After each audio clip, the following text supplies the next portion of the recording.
Thank you. Okay, thank you. All right, good evening and welcome. I call to order the August 23rd, 2021 City Council Successor Agency to the Redevelopment Agency Housing Authority regular meeting. Would you all please stand and join me in the Pledge of Allegiance? I pledge allegiance to the flag of the United States of America and to the republic for which it stands, one nation, under God, indivisible, with liberty and justice for all. All right, thank you, everyone. So the next item is changes to the order of the agenda, and I'd like to propose some changes to our order of discussion this evening. I recommend that we move new business items 10A and 10B to follow item 7 and move item 8 to before 11. So the new order would be items 1 through 7, item 10A and B, 9A and B, 8A, and then 11. Are there any support for this proposal? I'm good with that. I'm fine with it. I'm fine with that. Okay, thank you. Sounds good. Okay, all right. And Vice Mayor, I'll list your help to keep me in order. They made a few changes there. So 1 through 7. Sorry, you got it, Jeff? Yes, I do. In addition to those changes, item 7K on the consent calendar also needs to be pulled out of the initial motion. Councilmember Rack had informed me that he needs to recuse himself on that issue because of proximity to his home. And we can still take it as a consent calendar item. We just will need to have 2 separate consent calendar motions. So he has the opportunity to leave the room for that particular one. All right, thank you. I appreciate that. We'll make sure to do so. All right, Greg, are there any reports from closed session this evening? No report from closed session. Okay. Item 5, council communications and announcements. These are brief items from members of the City Council regarding upcoming events in the community and correspondence that they have received. They are informational in nature and no action will be taken on these items at this meeting. Do any council members have any items that they wish to discuss? All right, I see Councilmember Collins, followed by Vice Mayor McDowell. Thank you, Madam Mayor. We had a couple of meetings last week for the Silicon Valley Clean Water Board. And at one of the meetings, at my request, we were given a very compelling presentation on water recycling. This is a topic that is becoming increasingly newsworthy as our drought gets worse and worse. And the Silicon Valley Clean Water does have a plan that's progressing that could eventually produce up to 6 million gallons of water per day of clean water that could be put back into the Hetch Hetchy system. The very next day, we also had a tour of the new treatment facility out on Radio Road, which is way out on Redwood Shores.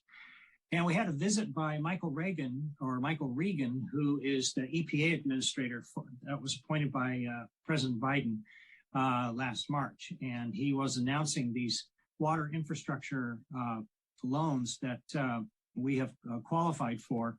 And he also emphasized the importance of clean water and the abundance of water and how it's obviously a public safety issue. So there was a little bit of news around it. I don't know if anybody saw it, but it was good to meet someone in the federal government that knows that that how important an issue clean water is. So that's my report.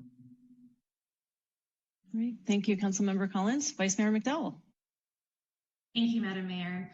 I just wanted to, number 1, congratulate our staff on a successful launch of the Farmers Market back on Laurel Street. I've had the chance to go down there and it's been very well attended and I've heard a lot of great feedback. So I wanted to thank our staff for all of that good work. I also wanted to let my colleagues and staff know that I had the pleasure of giving a San Carlos City coin to Linda Townsend, a longtime city resident and beloved Arundel School Librarian, specifically for her efforts to open her own library since the very early days of the pandemic from her front porch.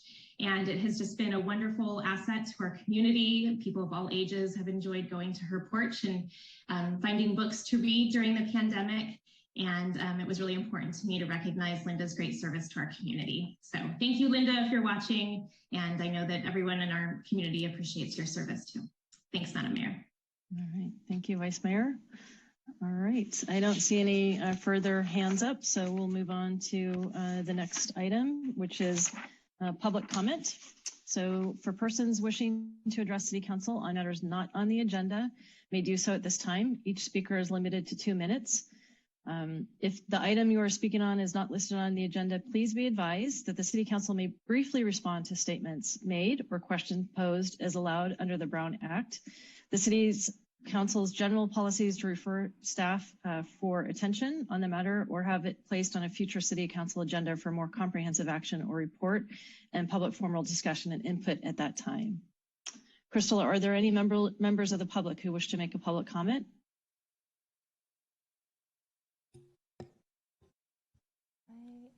Oh, there it goes. 1 second. I do see 2 hands raised. Okay, first up is Kay Goforth. You should be able to unmute. Hi, can you hear me? Yes, thank you. Hi, my name is Kathleen Goforth. I'm a resident of San Carlos and a volunteer with the Fossil Free Building Silicon Valley campaign. And I would like to tell you about a program that we've developed to help local residents reduce their greenhouse gas emissions by eliminating the use of natural gas in their homes. As you know, natural gas is a fossil fuel and its use is a major contributor to the climate crisis. There are 4 sectors in which we need to reduce greenhouse gas emissions: the electricity supply, buildings, transportation, and industrial sectors. Excuse me. And San Carlos has already tackled the electricity supply sector by being part of Peninsula Clean Energy, which provides greenhouse gas-free electricity from primarily renewable sources. Now we need to use that clean, renewable electricity to replace fossil fuels in the other 3 sectors, and we need to do it in an equitable way.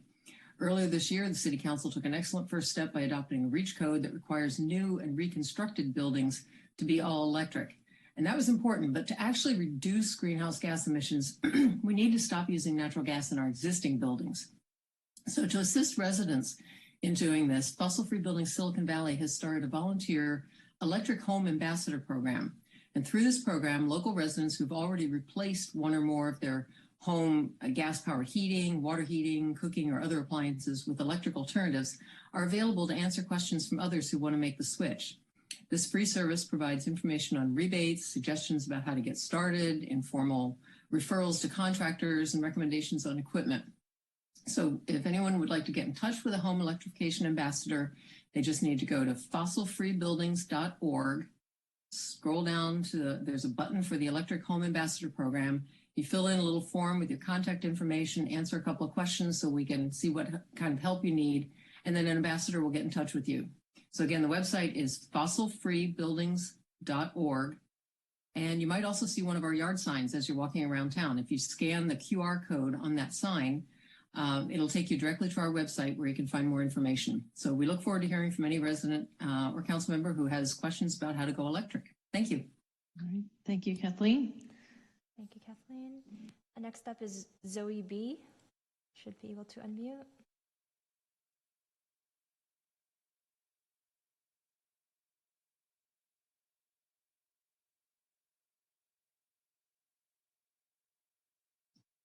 Hello? Hi. Okay. Hello and good evening, honorary San Carlos City Council members. My name is Zoe, and I'm a resident of Redwood Shores and a senior at Carmel High School. I am really passionate about the environment and climate change, including the aspect of trying to reduce the use of fossil fuels. Fossil fuels are extremely detrimental to not only the planet, but also to humans. In August of 2020, I heard on the news that a vessel crashed into a fragile coral reef super close to Mauritius, a country in East Africa, and started leaking out with highly toxic and heavy oil. This incident, known as the Mauritius oil spill, ended up damaging the island's food system, nature, and the residents' health. The water was contaminated, and lot of the marine life was killed. After finding out about this unfortunate incident, I felt a wave of different emotions. First off, I was appalled that something like this was let happen. There should have been much better equipment used to transport something as destructive to the ocean as oil. Additionally, I also felt horrible that the country of Mauritius had to go through this. Their economy plummeted as the spill deterred tourism, and the environment was simply just not healthy for quite a bit of time. All of this being said, for the sake of the planet's and people's health, I strongly believe that it is a good idea to divest from fossil fuel companies in order to prevent another costly and harmful event like this from happening. Thank you so much for listening, and I hope you consider divesting to join the many other cities that have already done so.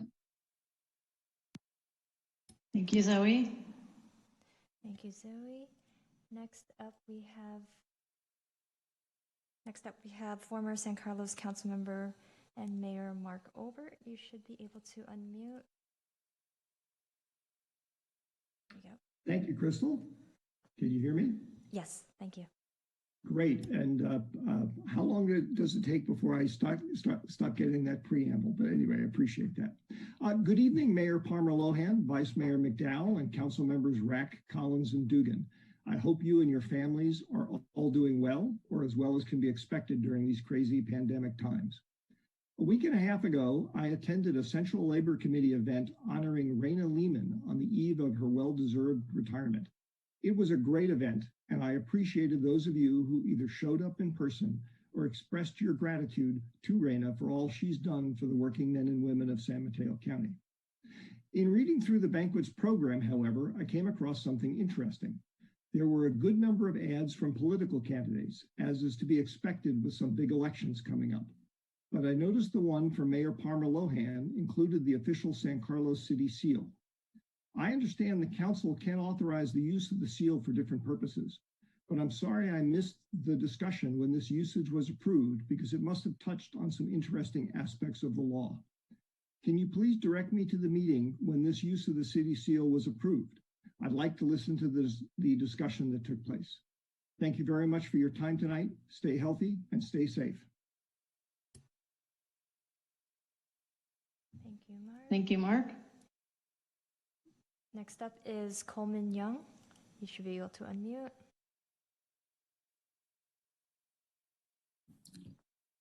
Hello and good evening, San Carlos Council members. My name is Coleman Young, a resident of Millbrae and a rising senior at Mills High School.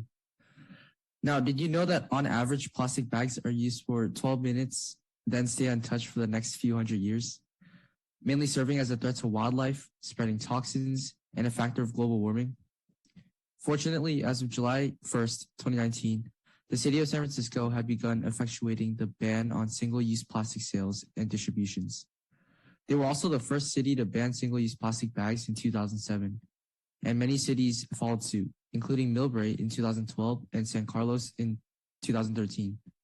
And now, as part of a statewide effort, Proposition 67, also known as SB 270, has led to a 71.5% drop in overall plastic bag consumption, amounting to a massive decrease of around 40 million pounds of plastic waste. There has also been a noticeable decrease in plastic bag turnup at the Bay Area beaches from 9% of waste in the past to becoming below 1%. And the remainder are drink bottles, bottle caps, lids, food wraps, utensils, stirrers, and straws remain unfettered and will continue to do so without restrictions. From the time I went volunteering for beach cleanups to the dreadful view of seagulls engulfing bits of foreign objects, sadly, plastic waste is inevitable. While this process may be demanding and tiresome, I'm asking that San Carlos begin drafting its single-use plastic ban ordinance as soon as possible. That way, there will be greater effort to reduce plastic waste in the bay, damaging and intoxicating our ecosystems. Although plastic bans won't solve the plastic crisis alone, its mere influence on plastic consumption habits, things we take for granted, will redirect consumers to be open to more environmentally friendly alternatives. So thank you for listening. Thank you, Coleman. Thank you, Coleman. Next up is Amanda. You should be able to unmute now.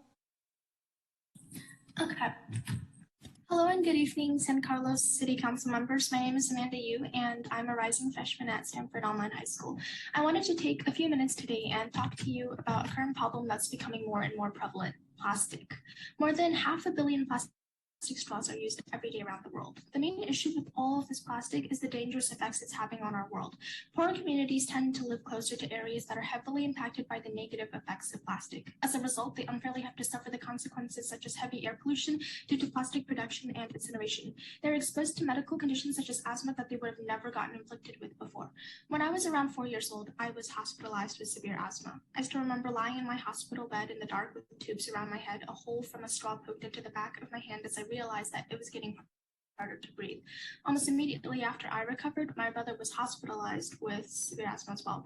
Those weeks at the hospital were some of the worst that my family has ever experienced. For young children to suddenly be exposed to and contract asthma simply because of the place they live in is perpetuating injustice. They have no control over their living conditions but are punished for it anyway. And it's not just asthma that these communities are being unfairly exposed to. Plastic producing facilities release toxic chemicals into the air, many of them being carcinogenic. There are more than 100 dangerous chemicals in the air pollution from plastic production. The people living near these facilities are left susceptible to cancers and diseases, even though they never would have had it in any other circumstance, and they have no way to stop it, as their homes and livelihoods are all rooted near these facilities. Plastic pollution threatens communities of regular civilians, and the ban on single-use plastics is the only real way we can solve things. I strongly urge you to pass this ordinance. Thank you so much for listening, and thank you for considering my request. Thank you, Amanda. Thank you, Amanda. Next up is Jake Kim.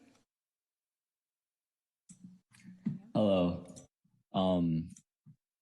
Hello and thank you, honorary San Carlos City Council members. My name is Jake and I am a resident of Millbrae and a senior at Mills High School. I'm very passionate about the environment and life, which is why I particularly enjoyed my AP Biology course last year. One thing that stuck to me as a bio student is a biological phenomenon known as biomagnification, in which toxin concentrations in organisms are significantly amplified when they are consumed by a predator, which in many cases are us. After getting strangled by plastic bags and poisoned by plastic consumption, the surviving marine animals face the challenge of human predation. But as it turns out, this phenomenon called biomagnification makes it just as much of a problem for us as it is to the captured tuna and salmon. Every time we prepare ourselves a nice seafood meal, we unknowingly increase our susceptibility to certain cancers, liver failure, birth defects, brain damage, and heart disease because of the amplified effects of plastics and toxins. Therefore, plastic pollution threatens our local ecosystems as well as public health. Plastic reaches storm drains and oceans due to natural forces such as wind and rain, and unless we can somehow play God and control these natural forces, we need to focus on reducing our plastic usage instead. I strongly urge you to pass a single-use plastic ban ordinance and ask that you mandate the use of reusable silverware whenever possible. Again, thank you for your time and thank you for considering my request. Thank you, Jake. Thank you. Next up is Nicole. Should be able to unmute. Hi, can you hear me? Yes, thank you. Hello and thank you, honorary San Carlos City Council members. My name is Nicole and I live in the Bay Area as a rising freshman at Saratoga High School. Ever since I was in kindergarten, my family and I have gone fishing for at least once a year, getting on boats and driving away to places around half an hour away from the dock. Every once in a while, however, I see trash floating near the rocks that jut out in the middle of the sea. When I was very young, I saw these pieces of trash and remembered some of the news articles that my teacher at the time had shown me and my classmates. That doesn't belong here, I thought. I was in first grade at the time, so I didn't know what could be done to stop these pieces of trash from staying in the ocean. Plastic debris left in the ocean can cause many sea animals to fall victim to suffocation, starvation, drowning, and other health effects, which in turn can be passed on from one predator to another and eventually to us. The effects of consuming these animals can lead to many harmful chemicals being put into our digestive system, including some that increase health risks such as organ problems and developmental delays in children. Although I also encourage a full ocean cleanup, I want to ask you today to pass a single-use plastic ban, and I ask that you enforce it as soon as possible. Thank you for listening to my proposition, and thank you for your time.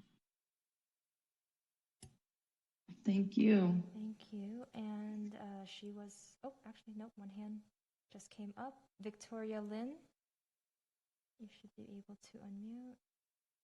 Hi, sorry, my Wi-Fi was cutting out, so I didn't realize it was the public comment segment. Can everybody hear me? Yes, thank you. Okay.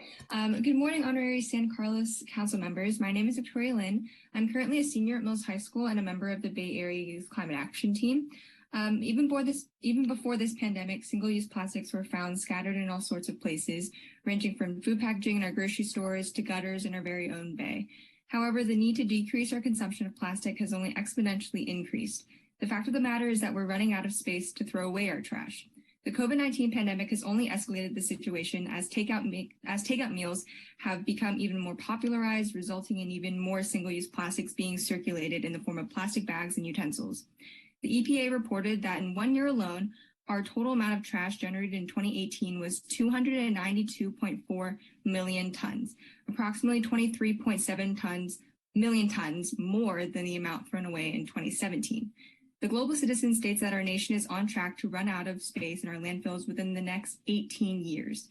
While I understand that limiting certain one-time use plastics, such as disposable masks, isn't really a possibility right now because of our circumstances, that's no reason to completely push the conversation of banning single-use plastics in other forms to the side.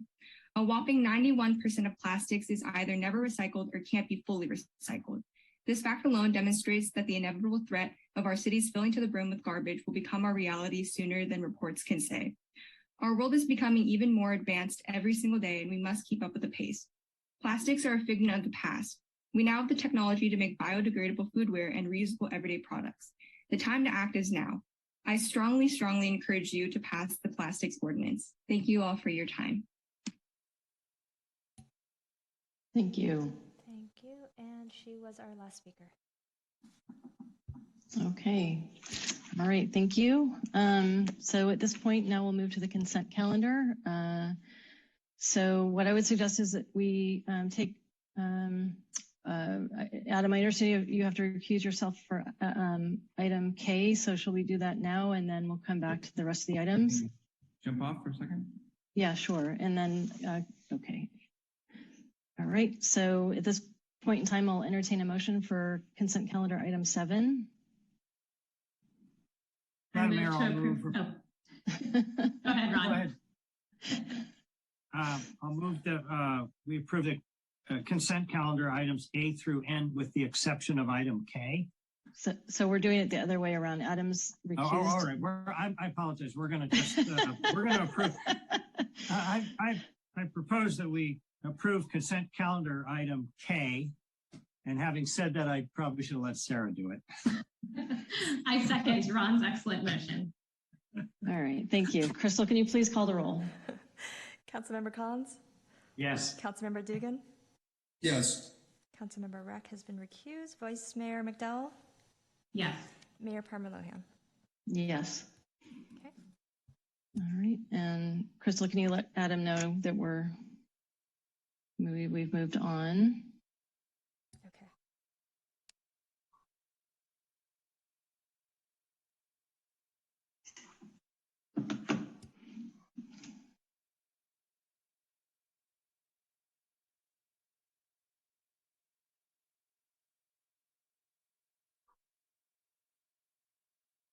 All right, welcome back, Councilmember Rack.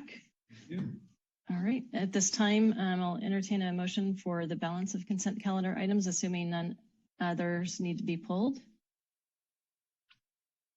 I'll move to approve City Council consent calendar items A through N with the exception of K, which has already been approved. Second. All right, thank you. Crystal, could you please call the roll, assuming there's no one interested in making public comment? There are no hands, so I'll go ahead and proceed. Vice Mayor McDowell? Yes. Councilmember Collins? Yes. Councilmember Dugan? Yes. Councilmember Rack? Yes. And Mayor Parmer-Lohan? Yes. All right, at this point, we'll move on to new business item A. This is consideration of adopting a resolution authorizing the city manager to execute a temporary parking license with the San Mateo County Transit District to allow downtown employees to use up to 75 parking spaces at the top of the agency's parking garage located at 1250 San Carlos Avenue at a cost of $35 per 6-month permit, appropriating $48,000 from the general fund unassigned balance in fiscal year 2021 to 22 and $49,600 in fiscal year 2022 to 23 to the community development budget to cover the costs. And 3, amending the downtown employee parking program fee from $96 to $35 every 6 months on the City of San Carlos user fee schedule, fiscal year 21 to 22. And the presentation tonight will be brought to us by Adam Aronson, Economic Development and Housing Manager. Welcome, Adam. Thank you, Madam Mayor. So yes, I'll be giving the presentation tonight on the Samtrans parking garage license and downtown employee permit parking. Oop. Sorry, I think I went backwards a slide.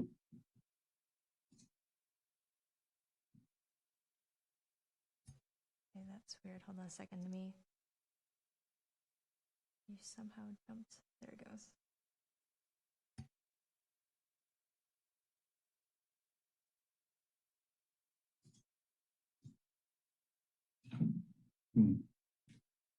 Sorry, Crystal, I'm not sure if that's me or not. If you want to control the slides, feel free to. Yeah, I'll take over. Next slide, please. Thank you. Okay, so this is just a map showing where the Samtrans garage is. You'll see it with the orange rectangle in the top right of the screen. The entrance is on Laurel Street between Holly Street and San Carlos Avenue. And then while we're on the slide, I also just wanted to point out the red rectangle that's in the bottom left corner of the screen. This is the Caltrain parking lot. And the city is executing an agreement with Samtrans for free public parking on nights and weekends in this red outlined area. So I just want to make sure everyone knows that that is available, and we'll be working on promoting it over the coming weeks. Next slide, please. So the key deal terms of the temporary parking license are that the rent will be $4,000 per month or $48,000 annually. And the amount would be appropriated from the general fund unassigned balance, which does have room for this adjustment. And then annual escalations would be tied to the consumer price index, which for the last year was 3.2%. The terms of the license are month to month, with both the city and Samtrans having the right to terminate the agreement with 30 days written notice, and then applies to the 75 parking spaces located at the top of the garage. Next slide, please. And there is some guidance we need from the council on the parking permit fee amount. So we presented 3 options here. The first would just be for the permit fee to be free. The second is for it to be $35 every 6 months. And then this is the staff recommendation because it would align with the existing East Side employee parking permit program and the amount that is currently being charged there. And then option 3 is $96 every 6 months. And this is the current fee level. So while we're not technically running a downtown employee parking permit program at the moment, there is a fee in the user fee schedule of $96, but staff is recommending that we lower that to $35 to align with the East Side program. Next slide, please. So this is the alternative that's available to you tonight. There are essentially 3 actions that the council would need to take. The first being to authorize the city manager to execute the parking license, and that would set the rate at $35 per permit for every 6 months. And the second would appropriate $48,000 in FY 21-22, and then $49,600 in 22-23. And the third action would amend the downtown employee parking program fee in the user fee schedule from $96 to $35, but that can certainly be adjusted if the council has a different alternative they would prefer. And so I'll leave this up with that. I'm happy to take any questions you may have. All right, thank you, Adam. So we'll, as this is a new business item, we'll take questions, then public comment, and go back to council comment discussion before entertaining a motion. So are there any questions from council at this time? All right, Councilmember Dugan. Yeah, thank you, Madam Mayor, and thank you, Adam. Good overview discussion. Quick question. Do we have any sense of anticipated demand for this? Do we think this is adequately sized? Are we looking for more opportunities to add employee parking, or is it we're going to try this for a bit and see where it takes us? So I think there will certainly be more demand than there are parking spaces available here. So for the beginning, at least, we'll have to limit it and won't be able to be available to everybody. And the idea is that we would kind of give it on a lottery basis based on how many people apply. But we are looking for other options that are available as well. I believe Stephen Machida, Public Works Director, has identified, I believe, 50 spaces in the second floor of the Wheeler Garage that we might also be able to designate as employee parking. I see. And if it's a lottery type basis, how will that, like, if you win the lottery and you keep renewing it, you can have it indefinitely, or every 6 months or a year, it's kind of a fresh lottery for it? Have you guys thought through that yet? The idea is that you would keep it, but we would want to make sure that there's enforcement to align those permits with license plate to make sure people aren't just passing them on to someone else after they've left and no longer need it. Okay. All right. Thank you. All right. Thank you. Councilmember Collins. Thank you, Madam Mayor. And Adam, thank you for the report. I was looking at the staff report and I'm trying to figure out if, given that we're paying $4,000 a month in lease payments to Samtrans, and we are going to be getting revenue, what's the net cost or income to the city, or projected, estimated? So if we charge the $35 every 6 months, $70 a year, I believe that comes out to around $5,000. So that's about $43,000 cost to the city. All right. So there's no intention that we're going to recover our cost to rent the space. I think to recover the cost completely, we need to be charging somewhere around $600 a year. Okay. No, that was my question. Thank you. All right. Thank you. Vice Mayor McDowell. Thank you, Madam Mayor, and thank you, Adam, for your work on this. I'm really glad that we're talking about this tonight. My question for you, so just to clarify, this is a lease of just the top floor of the Samtrans garage, correct? Yes. And it's all day, all night. If someone's working the late shift, they're closing down the restaurant, don't get out there till midnight, that it would cover that, correct? Mm-hmm. That's correct. If you have a permit, you could park there long-term up to 12 hours is what we're saying, but 12 hours. Any time of day. Okay. So I'm just wondering, and I guess I'll just kind of couch this with my experience being a woman and parking late at night up in that top level of the garage. It feels dark and it feels kind of remote. And so if I'm a server, closing down the restaurant and I'm not leaving the restaurant until 11 or 12 at night, getting up to that top story feels a little, I don't know, not really my favorite place to park. So I'm wondering if there were any discussions with Samtrans about allowing permitted parking maybe on a lower level after business hours and not so far away. Mm-hmm. Yeah, that's unfortunately a genuine concern. And so far, Samtrans hasn't been willing to let us go any lower in the garage. They really want to reserve those spaces for their own use. It's part of the reason we've also been looking at the Wheeler Garage. It's hopefully feels a little more open, and especially as the garage gets painted in the future and there's some more signage and lights put up, hopefully that will get a little better as well. But that's true. It's not ideal in this particular location. Okay. All right. Thanks, Adam. All right. Councilmember Rack. Thank you, Madam Mayor. Adam, thanks for the presentation. Just had a couple of quick questions. Do you have a sense for when the timing is to maybe designate that parking at Wheeler? I don't. I'll defer to Stephen to answer that question. Good evening. I'm Chair, City Council Member Stephen Machida, Public Works Director. To answer your question, Councilmember Rock, we're in the process of actually stenciling the permit parking area. So actually that could probably happen within the next 2 to 3 weeks. Awesome. And is there just sort of, have we ever talked to Caltrain at all about using more of that parking right now, given that their ridership is down and there might be a way for them to recoup some additional revenue if stuff that was closer to sort of the center of downtown? We have, and they haven't been willing to give us anything more than those 100 spaces, nights and weekends that were already previously agreed to. They believe that they're going to soon be using those spaces soon. That's what they've said.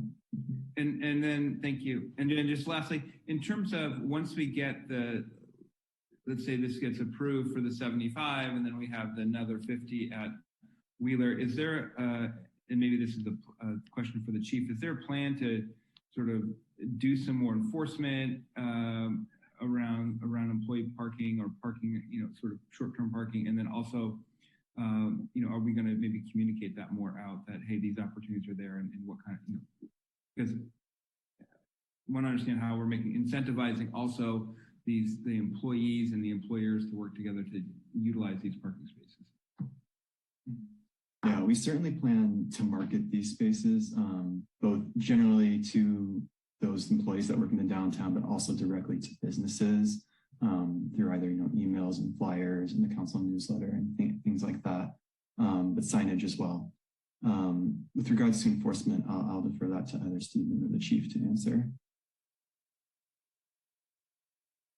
Hello, everyone. Yes, we will enforce whatever is posted and whatever agreement we have with the businesses. Great, thank you.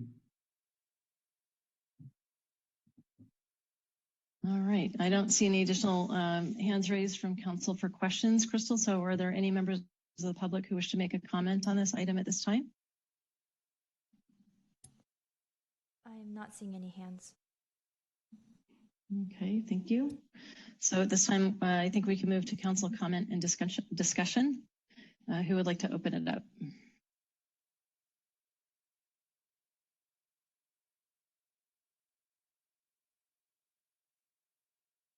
All right, well, I'll start.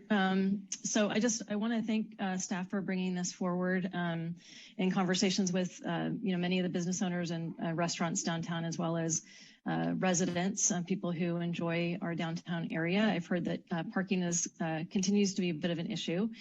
So I think that this is a unique solution and one that I understand we've done in the past. So I really appreciate the opportunity to explore this evening. And I appreciate the questions that were raised earlier.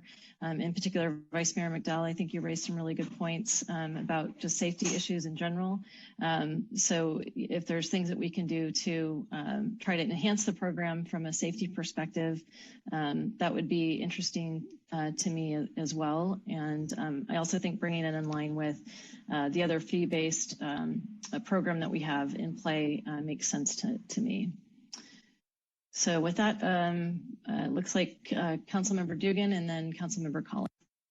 Yeah, thank you, Madam Mayor. And I agree. I'm glad to have this before us this evening. Parking on Laurel has, always been a topic of discussion and a bit of an issue in all the meetings I have downtown. It always comes up and we all kind of feel it personally, I'd imagine too. So I think this will be quite meaningful, not just for people parking to use our businesses in our downtown, but for the employees themselves. It's very inconvenient to have 2-hour parking when you're on say an 8-hour shift. And that just creates a lot of congestion and traffic, people shuttling their cars around or trying to park deep in a neighborhood. So I thoroughly support this.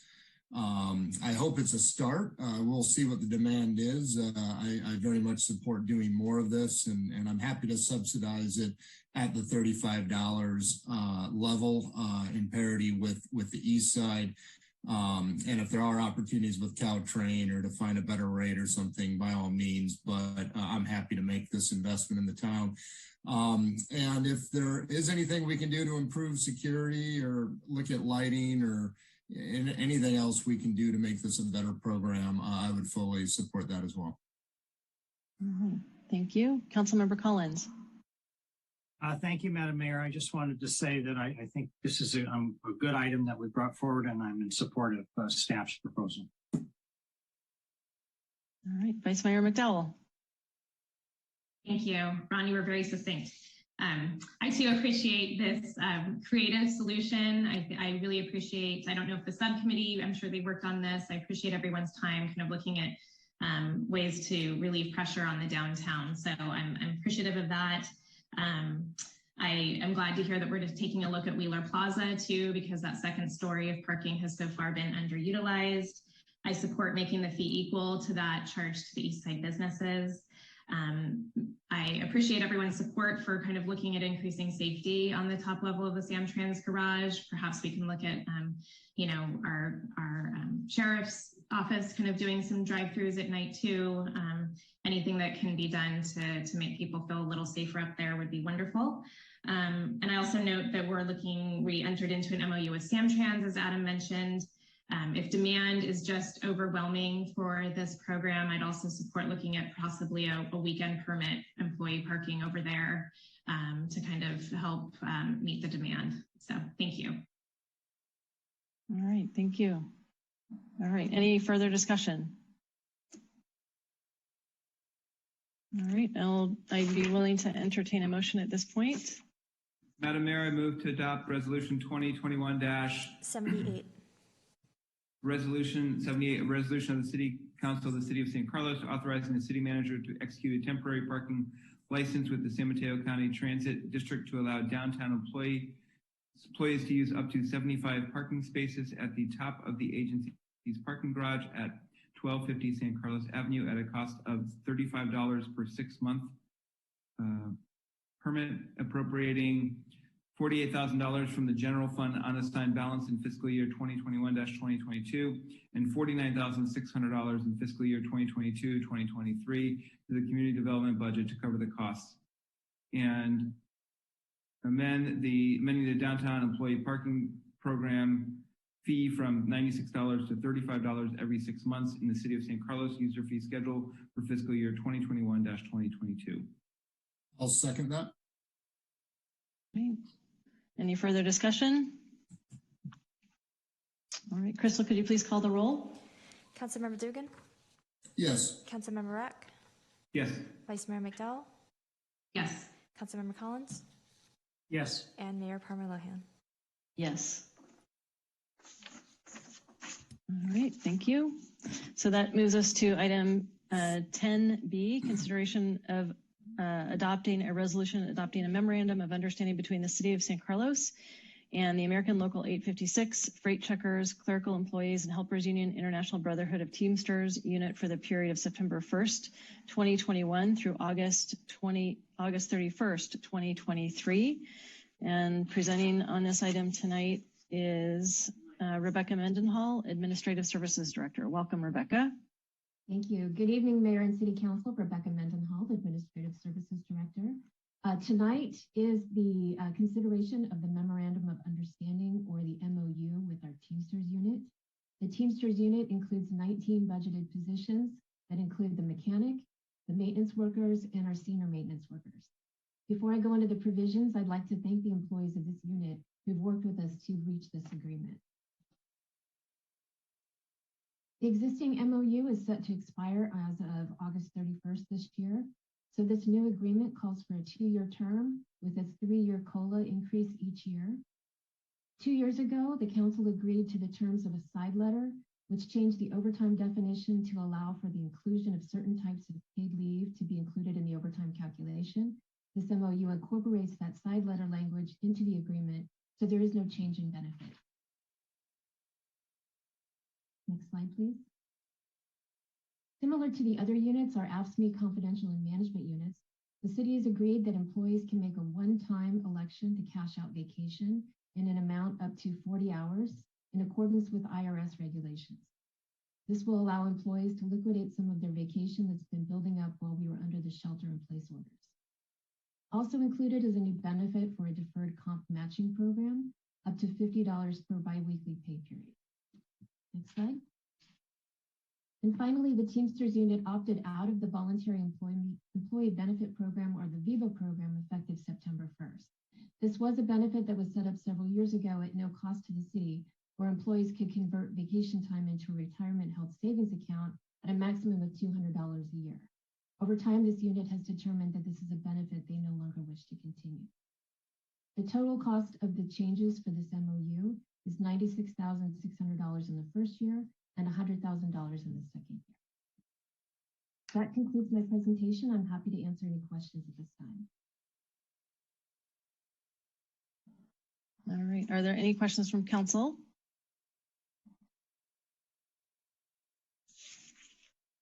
All right, seeing none. Crystal, are there any members of the public who wish to make a comment? No, there are no hands at this time. Okay. All right, any further discussion? All right, Councilmember Rack. Thank you, Madam Mayor. Find the mute button. I just want to thank Rebecca and her team for the negotiations and also the good faith effort from the Teamsters in terms of, I think this was a really great and useful discussion, and I think we ended up in a good place. So I'm happy to support this and look forward to continuing to work with everyone for our community. Thank you, Councilmember Rack. I concur. Thank you for those sentiments. Councilmember Collins. Yes, thank you, Madam Mayor. I just wanted to add my thanks to Rebecca and her team for their hard work on putting this together. Thank you. Councilmember Dugan. Yes, thank you, Madam Mayor. I just wanted to echo my colleagues. This was a good example of a negotiating unit, being realistic and flexible in a tough year, and then the city getting to a good place. And I haven't seen too many of these labor negotiations so far, and I'm encouraged that it can be as collaborative as this one seemed to be. So a nice job with that, Rebecca. All right, thank you. Vice Mayor McDowell, I see you took yourself off mute. Did you want to make a remark? I was just going to agree with my colleagues and make the motion. So with your permission. Yeah, please do. Okay. Madam Mayor, I move to adopt resolution 2021-79. 79, a resolution of the City Council of the City of San Carlos adopting a memorandum of understanding between the City of San Carlos and the American Local 856 Freight Checkers, Clerical Employees, and Helpers Union International Brotherhood of Teamsters Unit for the period of September 1st, 2021 through August 31st, 2023. Second. Any further discussion on this item? All right, seeing none. Crystal, could you please call the roll? Okay, Councilmember Rack? Yes. Vice Mayor McDowell? Yes. Councilmember Collins? Yes. Councilmember Dugan? Yes. And Mayor Parma-Lohan? Yes.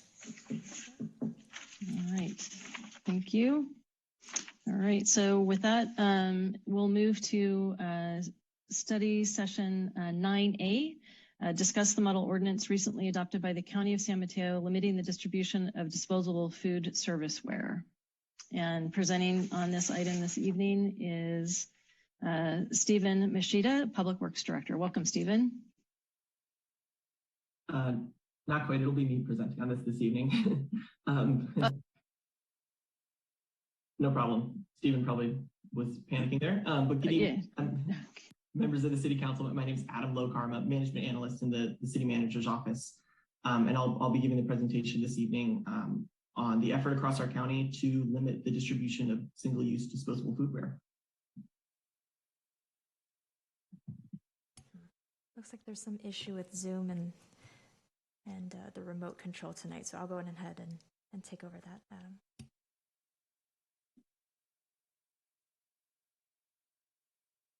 So I'll start by providing background on some of the issues related to single-use disposable plastics.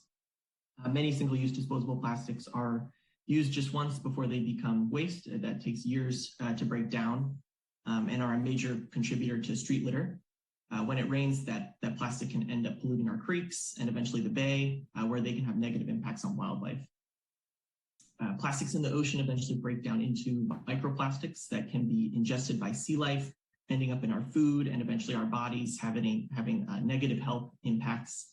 And at the same time, certain plastics, particularly those numbered 3 through 7, are increasingly challenging to recycle as there's just a lack of demand within international recycling markets for these low-grade plastics. So in response to these issues, the city has identified limiting the distribution of single-use plastics as in an objective in the 2021 strategic plan and also in the current draft climate mitigation and adaptation plan. Next slide, please. Also in an effort to address this issue, the County of San Mateo Board of Supervisors adopted a model ordinance last year that aims to eliminate the unnecessary distribution and use of disposable food serviceware that is not reusable or compostable, improve the health and safety of our community, and help keep waterways and beaches clean. Since the county adopted this ordinance, there are 9 other jurisdictions in our county that have adopted the same model ordinance. Next slide, please. So the ordinance applies to food service providers, which is any entity that provides prepared food for consumption and generally includes any establishment with a health permit. So this includes restaurants, grocery stores, cafes, and also temporary establishments like festivals, farmers markets, food trucks, and also private schools and healthcare facilities. It should be noted this would include city facilities that prepare food for public consumption like the Adult Community Center. Next slide, please. The ordinance then requires certain disposable foodware distributed at these facilities be non-plastic fiber-based compostable. That means they're derived from materials such as paper, sugarcane, wheat stalk, bamboo, or wood, and must also be certified by a third-party entity such as the Biodegradable Products Institute. So this requirement specifically applies to the list of items here, plates, bowls, cups, food trays, clamshells, and other containers. So here on the slide, you can see some examples of acceptable items under this ordinance. It's important to note that compostable plastics would not be allowed for these items. Compostable plastics are materials that have the look and the feel of a traditional plastic, but it's been found that they're very confusing to customers on what bin to discard them in, and they don't usually break down easily in our environment, so they still contribute to pollution issues in waterways. Next slide, please. So in addition, for small foodware accessories, so things like cups, sleeves, napkins, condiment packets, they must only be available upon request by the customer, upon acceptance, if a food provider asks a customer if they would want one of these items, or at a self-service area. In addition, there are 4 specific small accessories listed here: the straws, stirrers, utensils, and toothpicks that must also be non-plastic fiber-based compostable. For items not listed here or on the previous slide, the most notable being lids for cups and bowls. They're still allowed to be plastic. They just have to be recyclable or compostable per the facilities collection service. Next slide, please. So here are the exceptions to the ordinance. The first exception just clarifies that this ordinance only applies to prepared food and not pre-packaged food. So pre-packaged food would be anything that is sealed, that has an expiration date. So this ordinance only impacts food that is prepared on site and distributed for consumption. The second exception allows customers with medical needs that may make it difficult for them to drink without a straw. They're allowed to request a plastic straw. And at the same time, healthcare facilities can distribute plastic straws and do not have to ask the customer. Drive-through areas can distribute straws and cup sleeves without the request from the customer. And this is just to prevent possible spilling of drinks. There could be a safety hazard there. Foodware made up entirely of aluminum foil is exempt. And then the county will also be considering hardship exemptions on a case-by-case basis. If there's either a specific foodware item that doesn't have a readily available compostable alternative, that can be made temporarily exempt until there is a readily available alternative. And the county will also consider financial hardships if the additional cost to purchase a suitable foodware is deemed to cause significant economic hardship, then the food facility can submit a request for exemption. Next slide, please. So in passing this ordinance, the county has offered support to other jurisdictions that adopt the same model ordinance without changes. That support includes education and outreach services to food providers and consumers.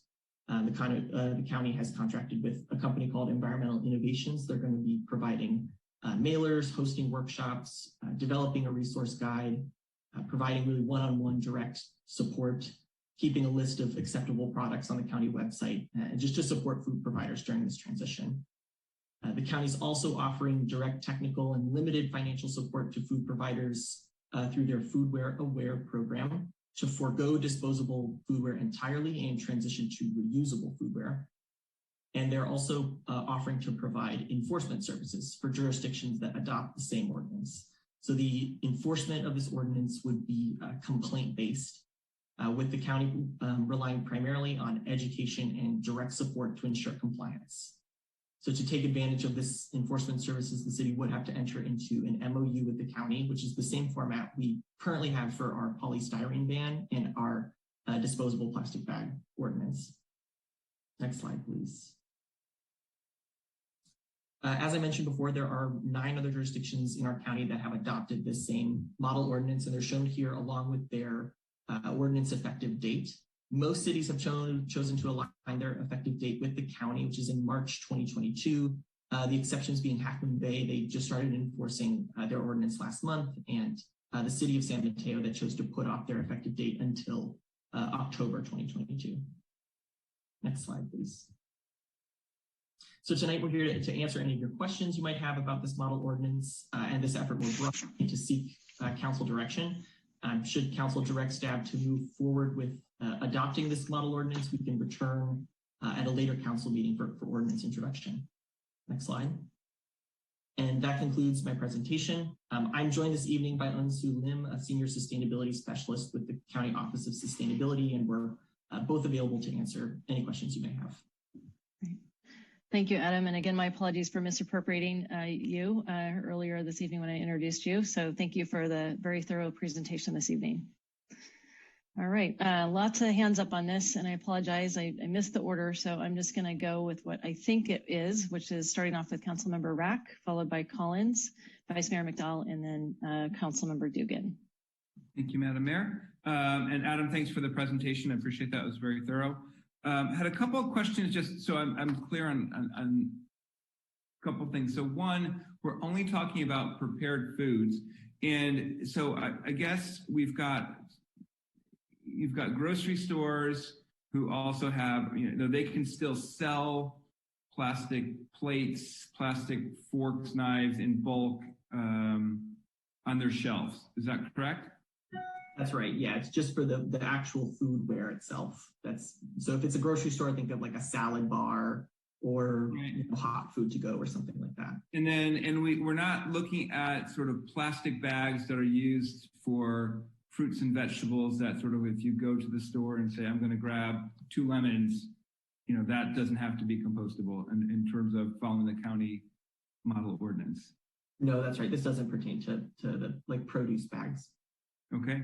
And we're not looking at potentially anything with regard to, we've got some large developments coming in on the commercial side of, with biotech coming in, the Alexandria facility with, thousands of employees is coming in. There's nothing in there to require them to use compostable products that are, if they have any reusable product or non-reusable products. Right. I guess it depends if they're like a public facing facility. If they're required a health permit, then they likely would be, but it depends if they're just internal, private, or public facing. I understand. So if they need a health permit, which they might be because they're serving prepared food, they likely would, right? It's not sort of the in their little kitchen area, but okay, that would be required. And can I just ask, I know Ensu from the county is here. Was there a reason that you didn't look at the sort of that grocery store question around the bags and the plastic utensils that they sell? Unsu, are you here? Can address that question? I am here. Yes, so the plastic bags, that's a great question. And we do get asked that a few times here and there. So the plastic bag, the produce bag, it would fall under a separate ordinance, the plastic bag ban or the reusable bag ordinance that is managed by our colleagues at Environmental Health Department and not by the Office of Sustainability. So they are two different ordinances. So if the city is interested in, or if any jurisdiction, as a matter of fact, is interested in looking to add produce plastic bags as part of the ban, then I would highly recommend going through the plastic bag or reusable bag ban ordinance, because the ordinance that Adam is talking about today is specifically for disposable foodware that's used for prepared food. So yes, they both touch upon plastic, but the usage is a little bit different. And so the target audience, the target audience in this case is going to be specifically food facilities versus for the reusable bag ban, it's like supermarkets and grocery stores and doesn't really include a lot of the restaurants that would fall under this particular disposable food service ordinance. Okay, thank you. And I guess I know we have a plastic bag ban in San Carlos, so I guess I'd maybe ask if I'd be curious just offline if staff could let me know about sort of where our sort of ordinance falls in place with that, not tonight, but at another time. Thanks those are all my questions. Thank you. All right, thank you, Councilmember Ruck. Councilmember Collins. Thank you, Madam Mayor. And Adam, thank you for the presentation. It's also nice to know that we have so many employees named Adam. It just cuts down on the number of names I need to memorize. Just wanted to be clear. You mentioned that if we adopt this ordinance and we don't change it, then we benefit from the county's enforcement of its provisions. Is that correct? That's correct, yes. Okay, all right. So, and I suppose if there are other things that we wanted to do that maybe we weren't entirely happy with this ordinance, but there were some other restrictions that we wanted to impose, we could consider a separate ordinance that would satisfy the needs or the desires of some of our council members or our public. Is that correct? That's right. Yeah, if you were to do something extra or something like that, it would just be on the city to enforce and to educate. It wouldn't fall under kind of like the county's offering here with this model. And refresh my memory, our plastic bag ordinance is the county model. Is that correct? Because we get that, we benefit from that enforcement as well. That's right. Okay. All right. Thank you. I think this is long overdue. That's all I have, Madam Mayor. All right, thank you. Yoon Soo, I see you have your hand up. Did you want to respond to Councilmember Collins' comments or questions? Yes, and that's a really great question. And I do want to add on to Adam's answer a little bit more. It's a little bit nuanced. So we do have a couple of cities that expressed interest in tweaking the county's model ordinance, and specifically to make it slightly more including more aggressive measures and provisions. So for instance, City of Half Moon Bay, they wanted to really push for reusable foodware. And that's because they're along the coast and they are seeing the impacts of plastic foodware on their beaches every single day. And so for them, the city council, it was a very high priority to really try to start getting away from disposables and start really requiring reusables. So they were interested in kicking it up a notch, so to speak, the ordinance, and including a reusables requirement. And so we did speak with them, and they were able to include the reusables requirement within the ordinance. But we made sure that they understood that for that particular provision, the city staff, we're going to be relying very heavily on city staff to conduct education and especially enforcement around that provision.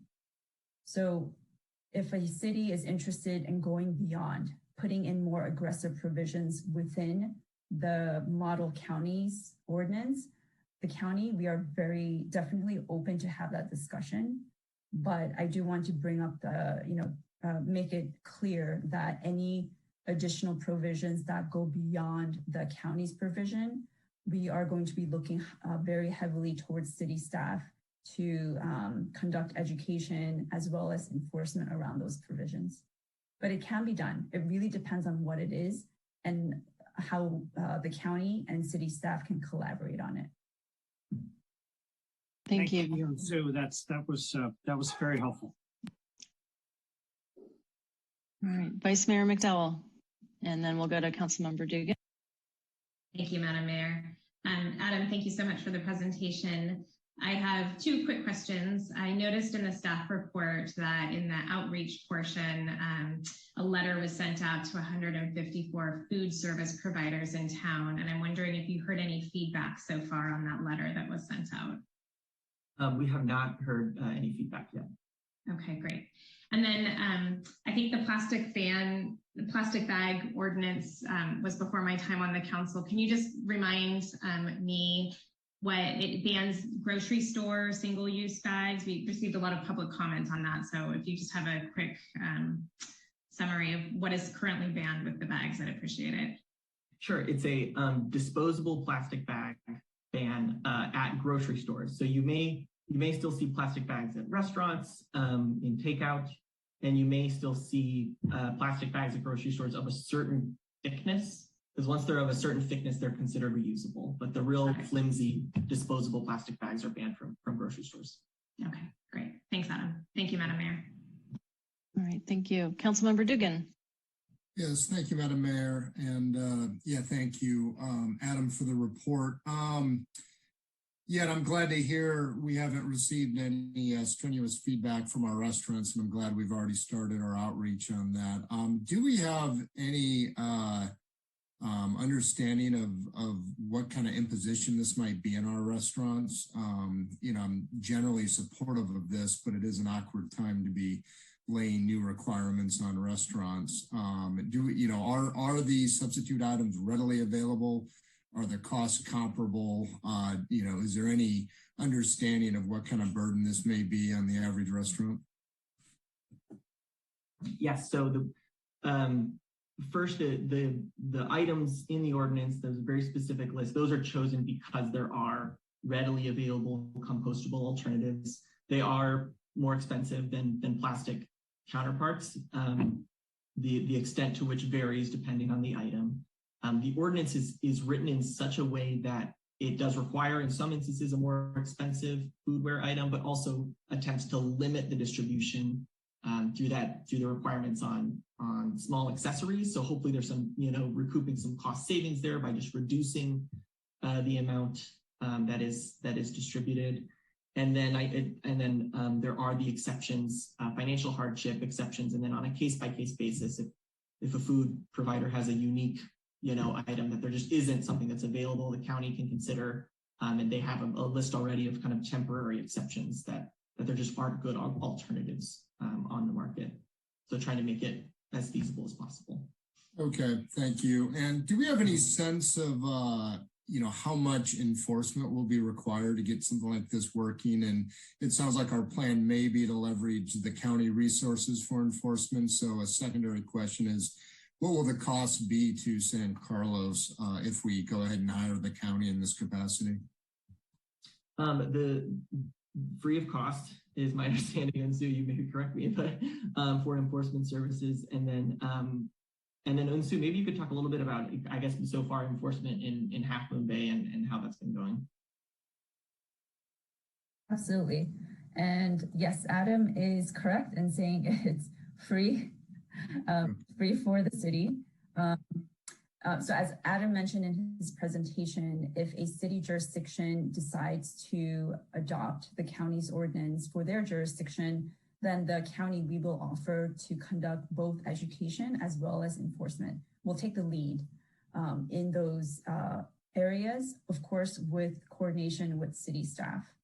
So it won't be, the city won't be hiring the county, we'll be going into an MOU with the city so that we have a general understanding of the expectations as well as roles, and which we already have. And I share the MOU with Adam. And so, all the other cities that have adopted have been signing the MOU as well.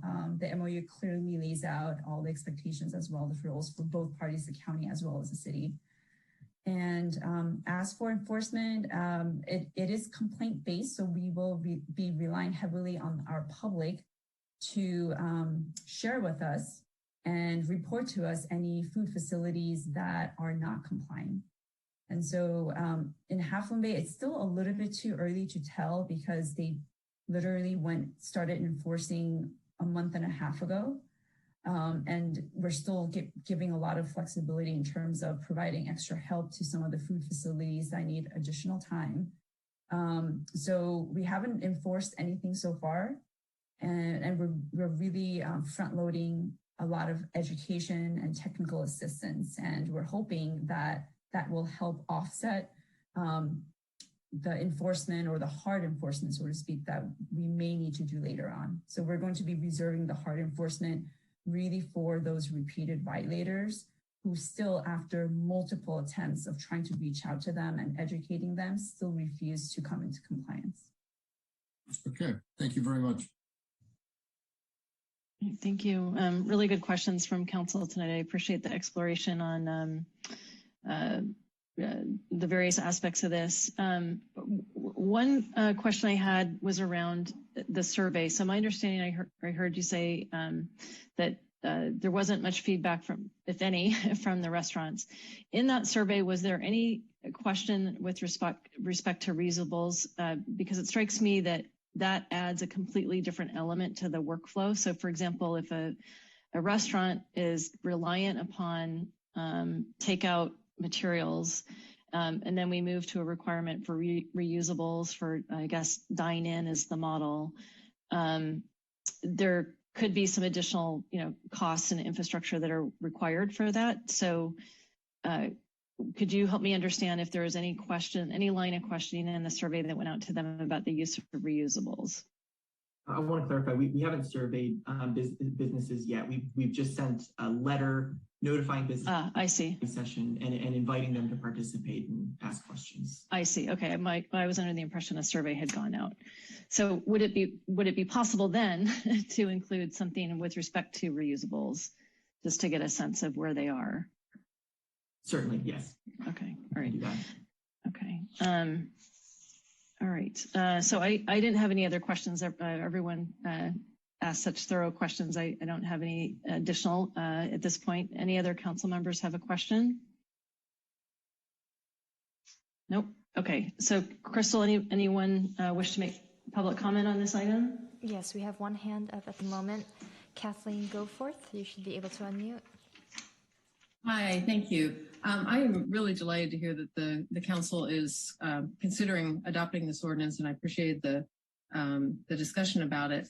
I just want to say from a personal standpoint, like a lot of people this past year, we've been eating takeout food, probably more than we should, but we have been trying really hard to avoid generating more plastic waste and avoid using single-use plastics. And we pretty quickly found that limited us to pretty much the same 2 or 3 restaurants.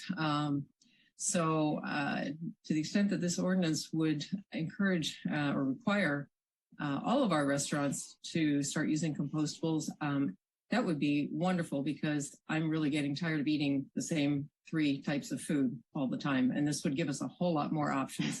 So thank you. All right. Thank you, Kathleen. Kathleen, and there are no further hands.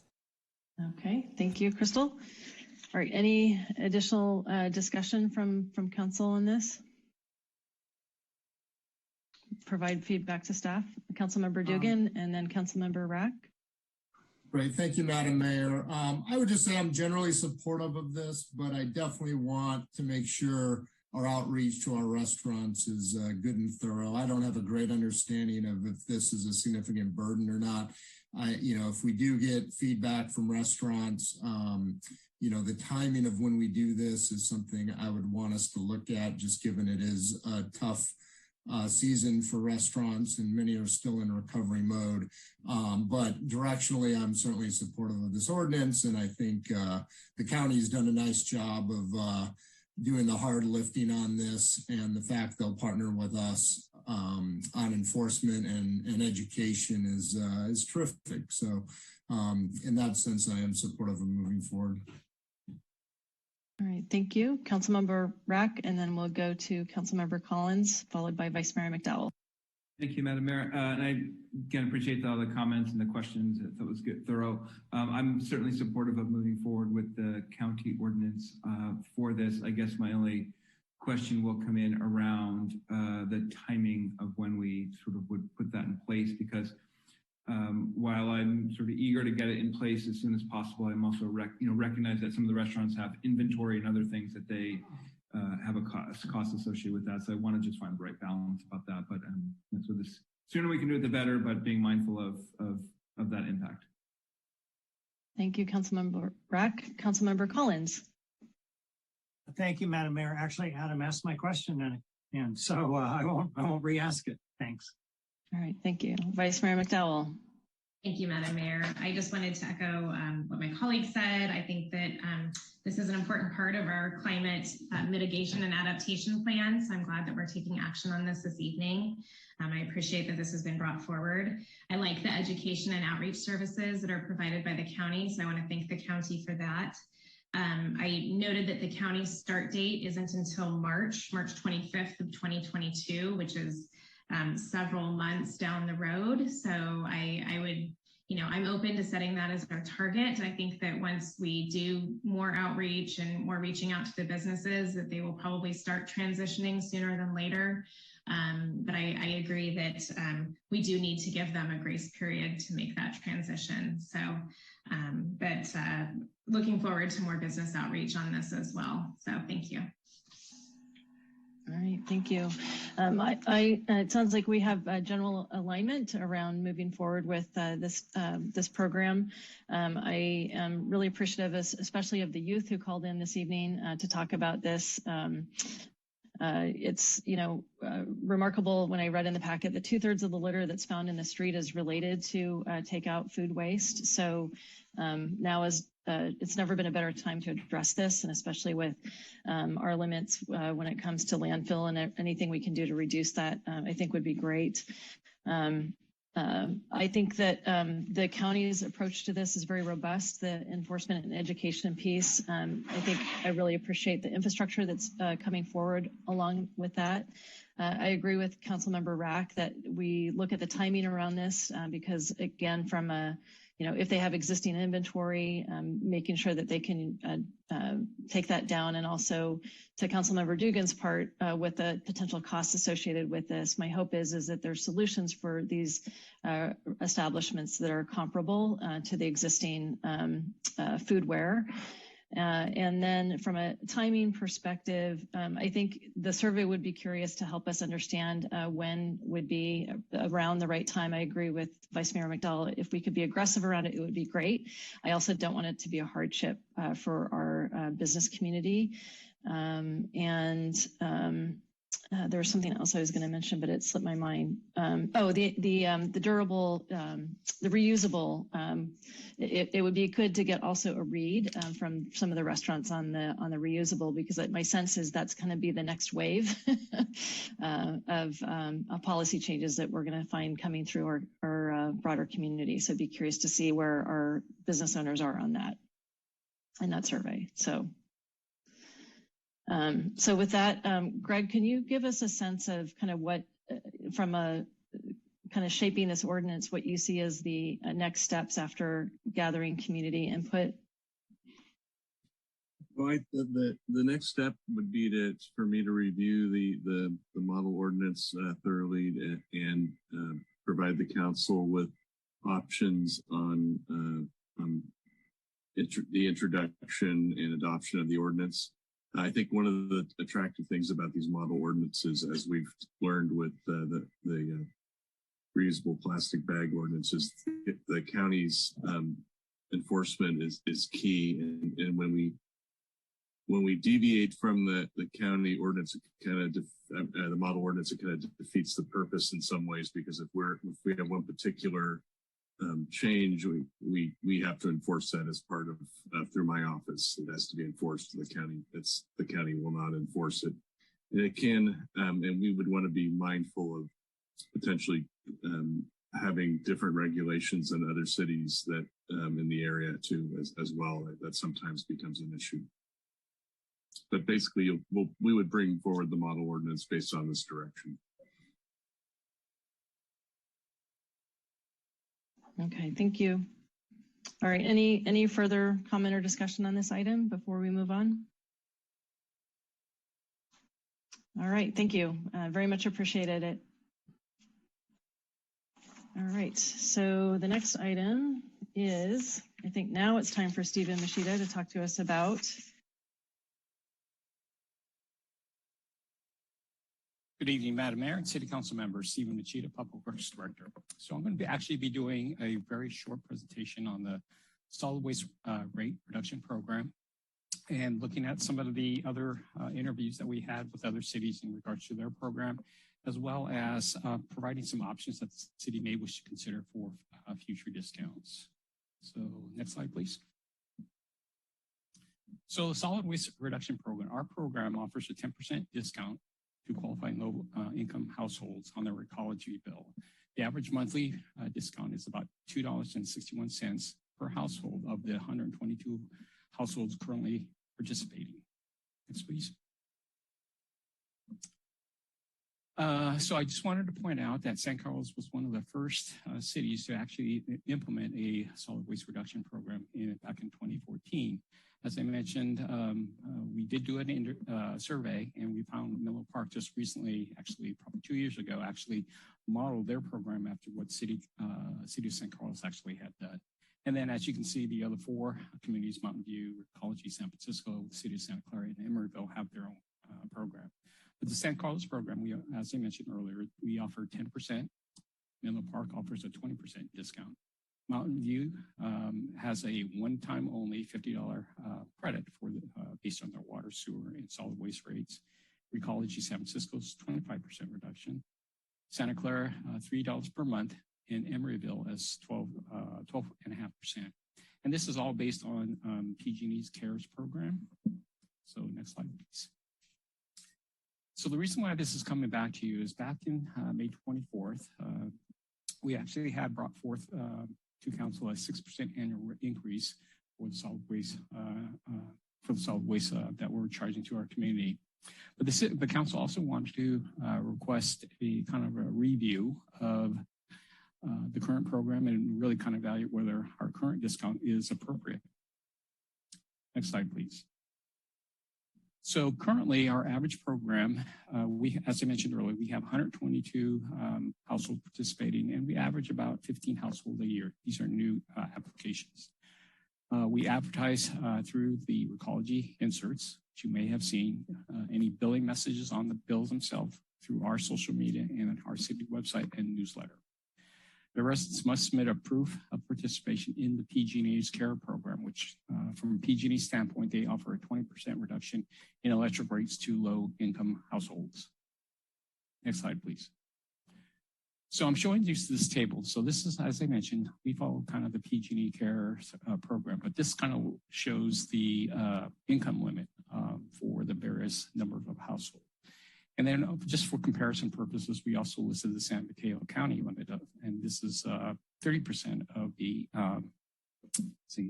the area of median income in San Mateo County. And as you can see, both tables match up pretty close. It's not exactly the same, but it's pretty close. But as I mentioned, our program is based on the PG&E CARES program.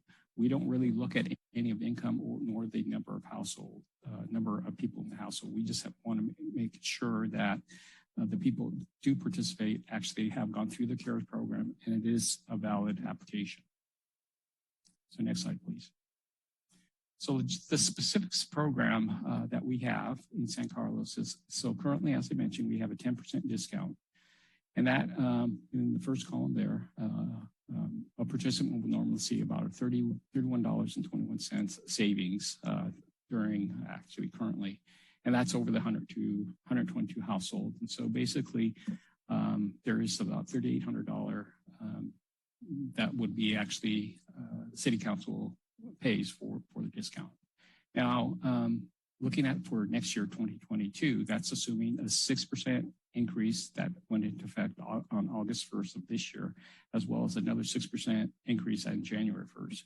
But looking at that and taking that into account and using 10% discount, the participants would actually receive a $35.19 discount for a total of for a total program participation be a little over $4,200.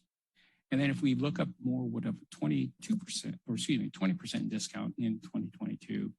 As you can see, it almost doubles that to $70.38, and the program would cost $8,500.87, or excuse me, $8,500, a little over $8,500. And then taking it one step further, 30% discount. The annual household receive a discount of about $105.56, and the program would cost a little over, almost just slightly under $13,000. So we did this just to kind of give council just kind of the bare a sense of the percentage, kind of in comparison to the other cities that we had interviewed. However, just wanted to point out that this type of solid waste program is not really well seen throughout most of the Bay Area. Basically, the 7, I think, or 6 communities that we saw were the ones that we actually could find. And as I mentioned, only 2 within the SBWA service area. So with that, I'll conclude the presentation and I'll take any questions that you may have. Right. Thank you, Stephen. Are there any questions from council for Councilmember Rack and then Councilmember Collins? Thank you, Madam Mayor. Stephen, thank you for the presentation and for the work on that.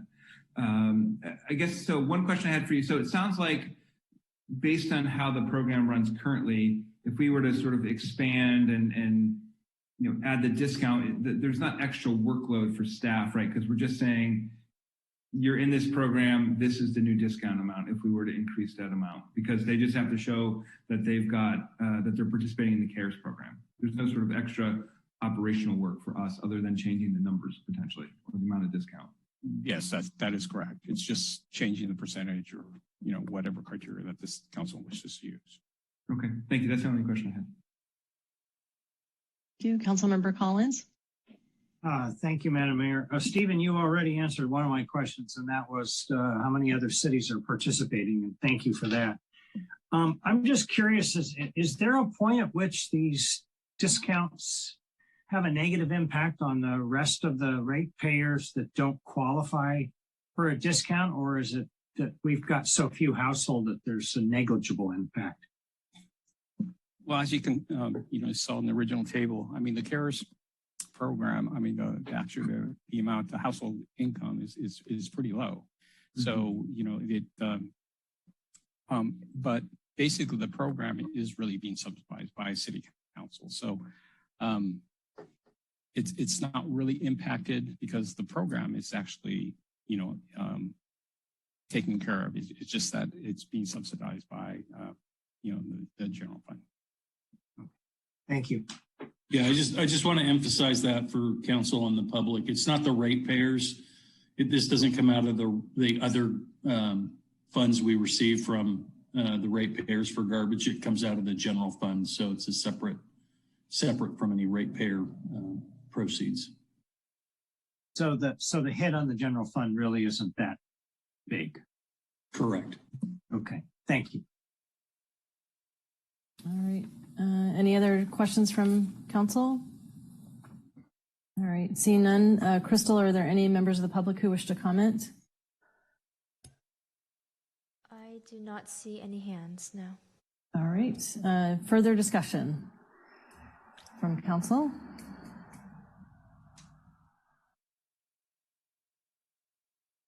All right. We see Councilmember Dugan, then Rack, and Vice Mayor McDowell. Yeah, thank you, Madam Mayor. Yeah, I'm supportive of increasing the discount. We just made a rate increases of 6% of each of the next 2 years, which is well above inflation. I think I argued at the time this might not have been a great year for across the board rate increases if we didn't have to do it.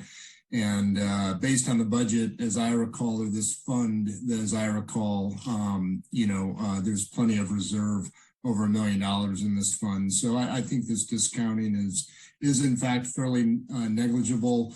And I think bringing it in line with the PG&E CARE program, which is set at 20%, I think that would just make sense. A PG&E 20% discount and a solid waste 20% discount. So that's what I would support. All right, thank you. Councilmember Rack. Sure.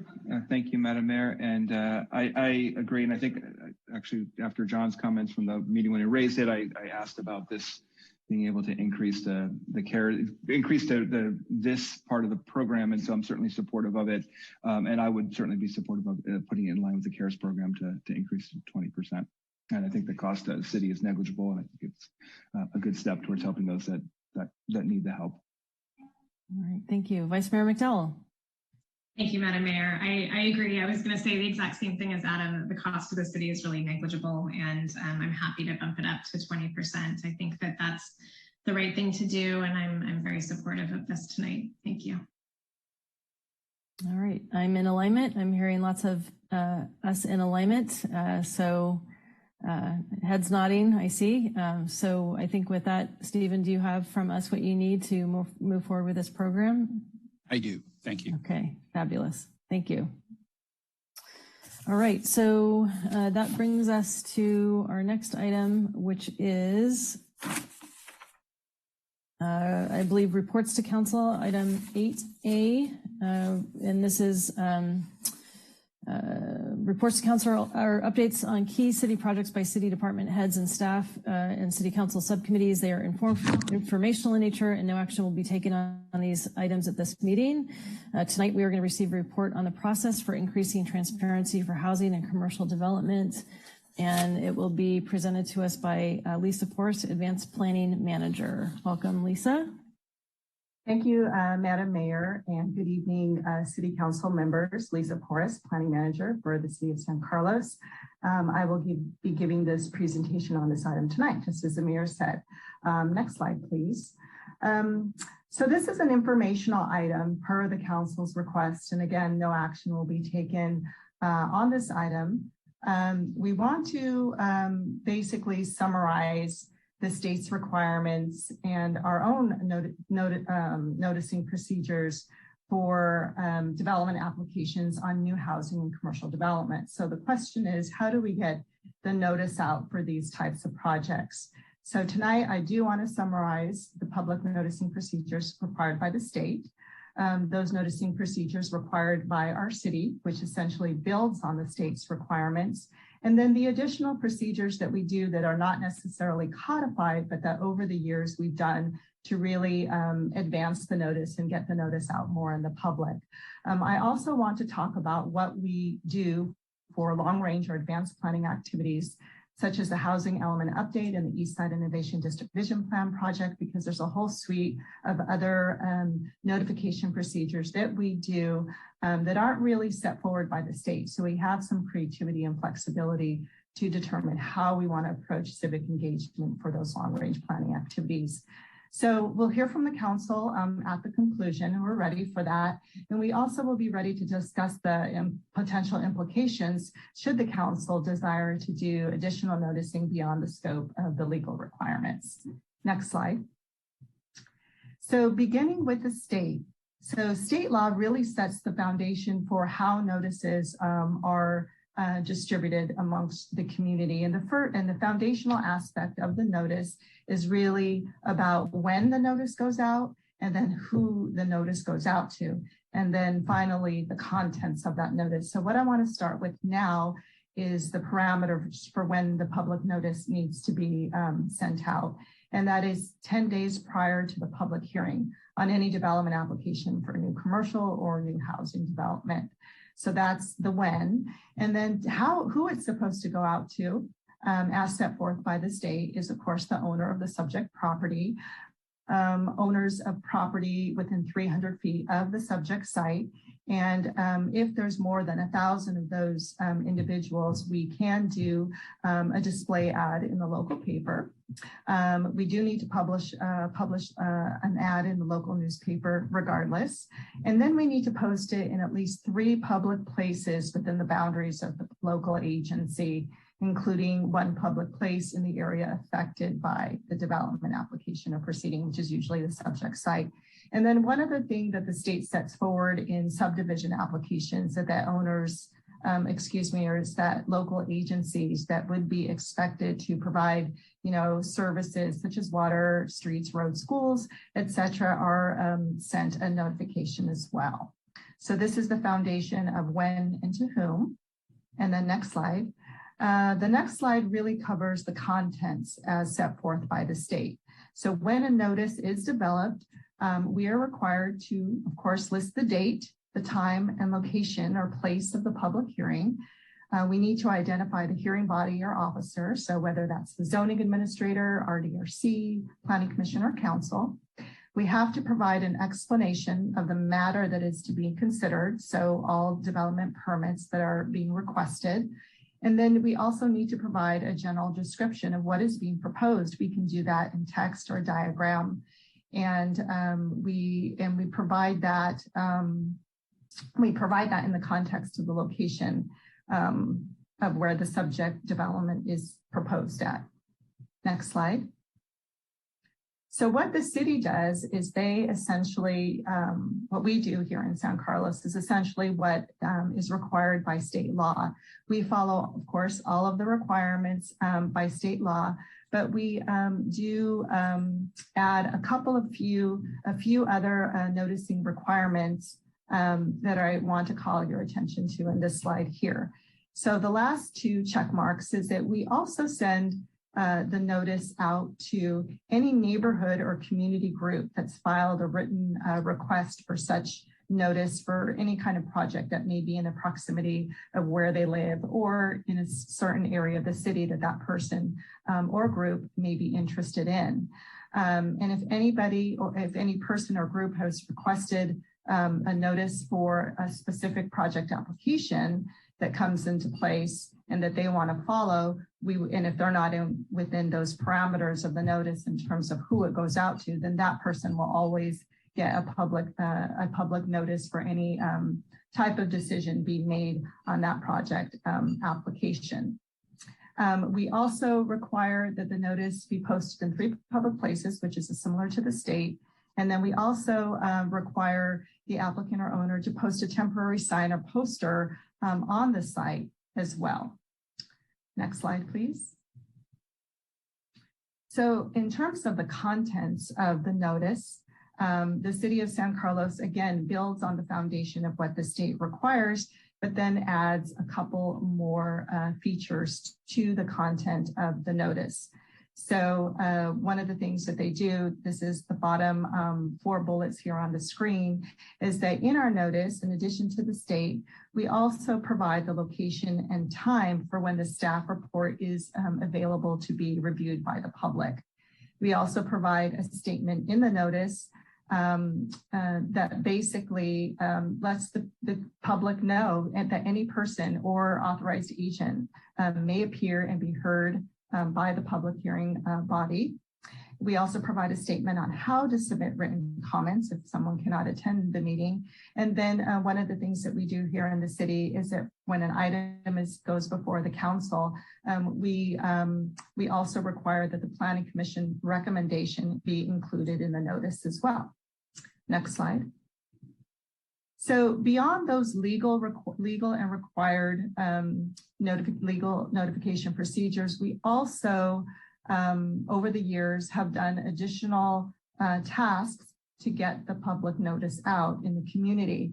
And one of the ways that we do that is we utilize the city's e-notify system, which is a collection of emails that the citizens have chosen to sign up for.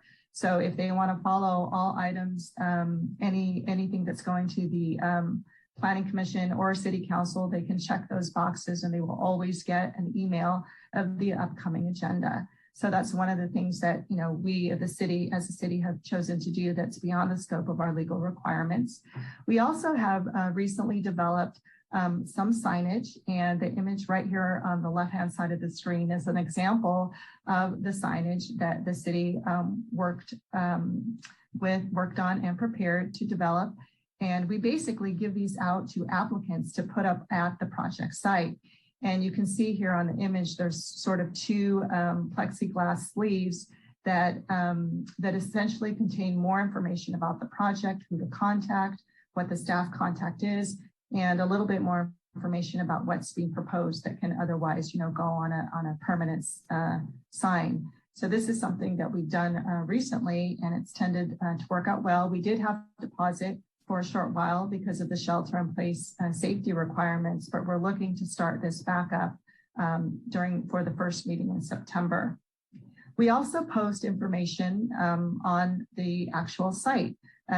Be on project on the fencing, post-adoption or pre-adoption. And this is another way that we let the public know how they can communicate with the city as far as any information that they may need about the project or someone to call. We also have developed a city webpage whereby we list all of the larger projects that have currently been submitted and currently under review, and also large projects that have recently been approved, because they have a lot of information, kind of like an FAQ checklist that we like to be able to keep up on the project website after the project has been adopted. So this is just some examples of what we do kind of beyond the state's legal requirements and beyond our noticing procedures codified in our ordinance.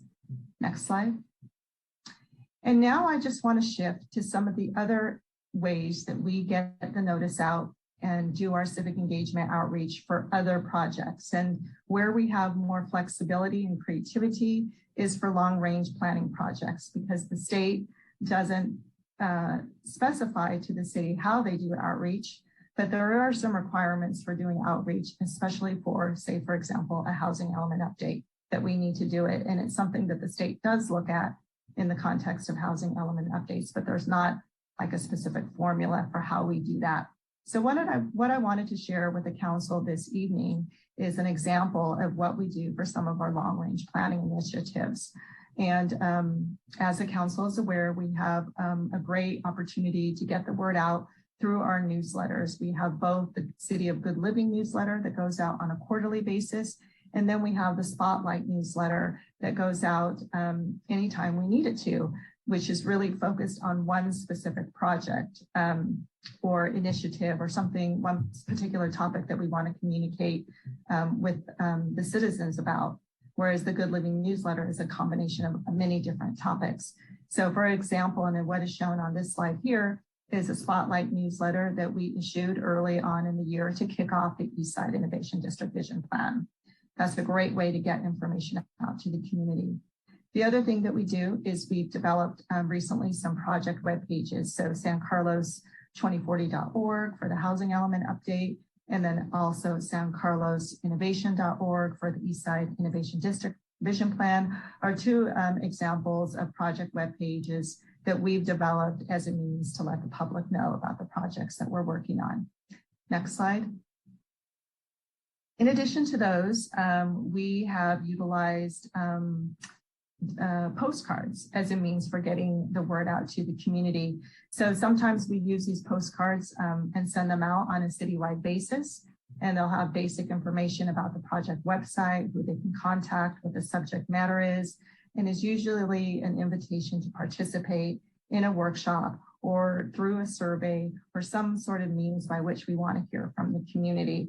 And we've done this again citywide, and we've also done it for specific areas where, you know, say for example, the East Side, where we're targeting a specific set of stakeholders or a group where a lot of the development is occurring, we focus on a specific area. The other thing that we have in our toolkit is social media, such as Facebook, Twitter, and Nextdoor. And we work with our communications team to develop regular postings about the progress of some of the long range development projects that we're doing. And this is something that we do, for example, several times leading up to a community workshop, or where we're really kind of just doing a push to get more public input, through a survey. So our social media toolkit is a great way to reach out to the community. Next slide. And then, beyond those, we really have a robust set of tools in our toolkit to really reach out to the community. And this slide here just really represents a list. It's not, it's not the full list, but it is a list that we worked on recently to reach out to the community. So we use the Adult Community Center newsletter as a means to get the word out. We publish local government TV ads. We develop email distribution lists that we have from the people that have attended the workshop, and sign-up sheets and sign-up surveys. And we regularly email those folks about any activities happening with those long-range planning initiatives. We've developed flyers, and we provide them at City Hall, at the entrances, at the public counter. And we've also taken the initiative where we've seen that we haven't got a lot of public input in a specific, area of the city, where we know those stakeholders are really important in the discussion. And for example, what staff did is we walked the streets of Terminal Way, Tanklage, and Branston, and hand delivered flyers to every storefront to let them know that, there's a workshop coming up, there's a stakeholder meeting, and we really want them to attend, because oftentimes, there's a lot of mail that goes out, but really having the face-to-face contact really helps increase the stakeholder participation that we're looking for. So we do that when it's necessary, and we see that we can definitely be some benefit gained by that. There's the council newsletter. We have our new digital board at the Adult Community Center that we've recently used, and we'll publish display ads, like large display ads, in local newspapers. So again, this is just ideas and a list of things that we've done. One thing, for example, that's not on this list is signage at the farmers market. So we've utilized the public and the foot traffic that we have at the farmers market as a means to posting signage and getting the word out to the community. Next slide.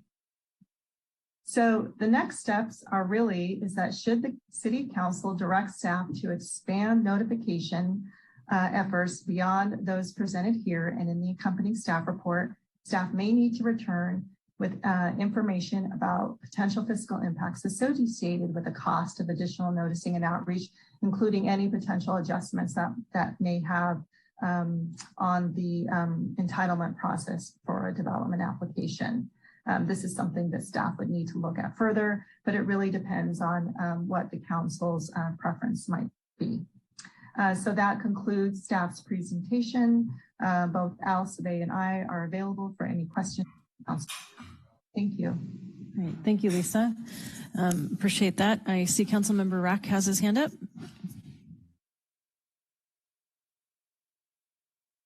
Thank you, Madam Mayor. Lisa, thanks for the presentation and for all the information on the many ways that the city is doing outreach. A question I had, I think because part of my concern in trying to bring this issue up to understand better what we do is, if I take the Alexandria project or these larger development projects going on, I know we do sort of this outreach beforehand and stuff, but once we get to the specific plan of Alexandria wants to build a 100-foot tower, or they want to do certain things, that only gets sent to the public 10 days before. Is that right? Yeah, that is correct. When the project is ready to be heard by the hearing body, and in this case, it would go to the Planning Commission first and then the City Council, then we abide by our regular public noticing procedures. However, I think you might be alluding to or referring to what happens before it even gets that far. And one of the things that we do that's not codified in our code, and of course it's not set forth in state noticing procedures, is public outreach and early civic engagement with the community. So what staff does for example, for all of the RDRC projects, the single family projects. So we put together like an outreach packet to make it easier for homeowners and, you know, single family development applicants to basically send this out to all of the neighbors that are within 150 feet and to have a meeting here and have a conversation. This is something that staff doesn't need to be at. So that's informal. It's not codified, but this is kind of like our internal procedures. And then likewise, when we have a large development application, a conversation between staff and the developer is often about, you know, how the developer is going about getting the public input early on in the process. And so this is something that, you know, for very large development applications, almost every developer is having a conversation with staff and the community development director to kind of get a sense on, you know, what works best and what, you know, does staff have any input on how they should go about doing that. But that is something that staff communicates to every development applicant to let them know that it would behoove them to do this early on in the process and really hear from the community. And then rather than, you know, waiting until the process was, you know, the whole project application is reviewed by staff and then go to the public hearing. So this is something that we ask development applicants to do early on, is some civic engagement. But again, the instructions for how they do it is not something that's codified. Okay, so I appreciate that, Lisa. I guess what I wanted to focus on is I'm not really worried about the one-off residential development because I think that's a different issue than 1 million square feet and of office space. And really, once we get to the end of the plan, it's time to be submitted. The residents have 10 days once they see the final sort of plan that's being submitted. To me, it should be further back, and because it sounds like there's a lot of things they can be doing. You don't require them to do, and it's in their best interest to do it. But I find that the community often gets notified too late that far down the process.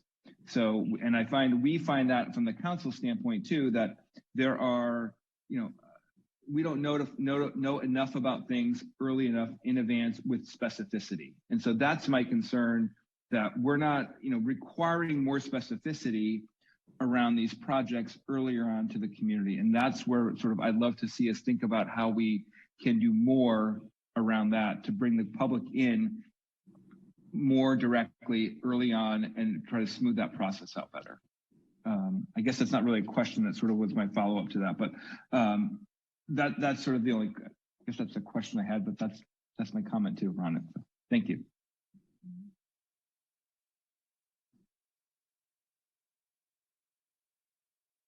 All right, thank you. So I'm not seeing any additional. Oh, I see Vice Mayor McDowell. Thank you. I have a quick question, Lisa. Thanks very much for your very comprehensive presentation. I have a question on requiring developers to post images and project contact information on site fencing. Is that requirement also 10 days in advance of the hearing, or is that earlier on in the process? I do think that posting those images really catches our residents' attention as they're driving by. And I'm just wondering if you could provide a little more specificity on that, please. Certainly, Vice Mayor McDowell. The requirement for posting information on the site, that's a requirement set forth by the state. So the state basically says that there needs to be a notice about what is being proposed, and that is 10 days in advance. So this is not beforehand, but again, this is 10 days in advance. And in the San Carlos Municipal Code, we mimic obviously that state requirement, but we have gone beyond it in some ways by maintaining signage on the site, you know, throughout the course of construction, and especially during construction, because there may be a lot of, you know, complaints, if you will, about noise or operations. We want to make sure the public has someone to call. But early on in the process, which I believe is what your question is, we don't require that somebody put a notification on the site at the time the application is submitted. So the answer to that is no, it's usually at the end and 10 days before. And Al, I see you brought your camera on. Is there a comment you want to make? Yeah, I did. I just wanted to add to that, Madam Mayor, that, for instance, if the developer has some ideas about how a development, how they want the development to look, and let's say it's even before they've submitted a formal application to the city. One of the challenges, if we say really early, in the process, and often they have designs or images that they want to share. If we say, okay, put those up, at the site early in the process, a lot of times what happens is the project will change throughout the review process. It might change from staff review, it might change from public input or planning commission input. So the images and the way a project might look could change over time. So if you put it up real early in the process, it could give some kind of an expectation to the community that, hey, this has already been approved and this is what it's going to look like. And so that's kind of the challenge that we have is like, well, at what point do you have a developer put up specific images which are very helpful to people as they walk by sites or drive by sites? And typically, we kind of wait till the end of the process to kind of get something that's more formulated before the images are posted at the site. So that's just one of the perception issues that kind of comes into play with this particular issue. Thank you, Al. Councilmember Dugan? Yeah, thank you, Madam Mayor. And yeah, thank you, Lisa. Thank you, Al. Very comprehensive overview of all our communication. I know, it's we do a lot, and I do just want to recognize that, and we go above and beyond some of the requirements. So I know from staff's perspective, I'm sure it can be frustrating from time to time to be, a perception that things haven't been communicated when we do an awful lot of outreach. My question is this fairly new on our homepage, the City of San Carlos homepage, this current projects tab? Because I've gone looking for this in the past, and I'm actually finding it a lot easier to find now. Is that new or a change? Lisa, maybe you recall when it was started? Yeah, I think it really started when we started to see a lot of development activity happening with the construction of Wheeler Plaza and a lot of mixed-use projects going on and around town at the time when we contracted with Dolores Montenegro to really kind of be our primary point of contact with all the construction activity. And a lot of people had questions about, what does this project contain? What is it going to be? How tall is it? What is this project about? So we started to kind of put together a web page as a means to kind of provide that communication to the public. And it has been on the website ever since, except I think it might have been recently moved around because my recollection with some other staff is it was, I don't know if it was because there was so much content on it, but there was a couple of technical issues with it, some starts and stops, and I think it might have been resolved and maybe potentially relocated on the webpage. But if it's easier to find, then we're certainly pleased to hear that, because that's what we definitely want it to be easier to find and available and accessible to the public. Terrific. I appreciate that. And I do believe it is much easier to find now. So I personally think having all this on the website is very important, because people kind of choose when they go looking for this information. So having it live somewhere, I think, is very important. I do just want to understand. So there's basically then, once you click on that, there's two main areas: development projects, capital improvement. So I'm assuming, planning runs the development project tab and public works does the capital improvement tab. Is that, I'm sure that's the case. Yes. And then, and I'm just curious, maybe just on the planning side, like who owns that? Is that something you guys, looking at frequently? Is it, and I kind of see a status bar on each project. I've noticed a couple of them are kind of out of date, not quite tracking. Like who kind of owns that, and how much of effort is that to maintain? It's probably a quarterly basis that we look at it, and we're constantly putting out new projects on there. We try, for instance, if there's a milestone event, we try and make those changes. We have staff in our department that it's typically administrative staff that works with the planners. So we feed the information to administrative staff and they get updated. But you're right. Sometimes things get a little stale, particularly if a project has been approved for a while. And sometimes, new information needs to get put in there or something needs to get taken down. So we spend a fair amount of time monitoring these web pages pretty regularly, but it's a fair amount of work. Yeah, fair enough. Thank you. Thank you. Yeah. All right, Councilmember Collins.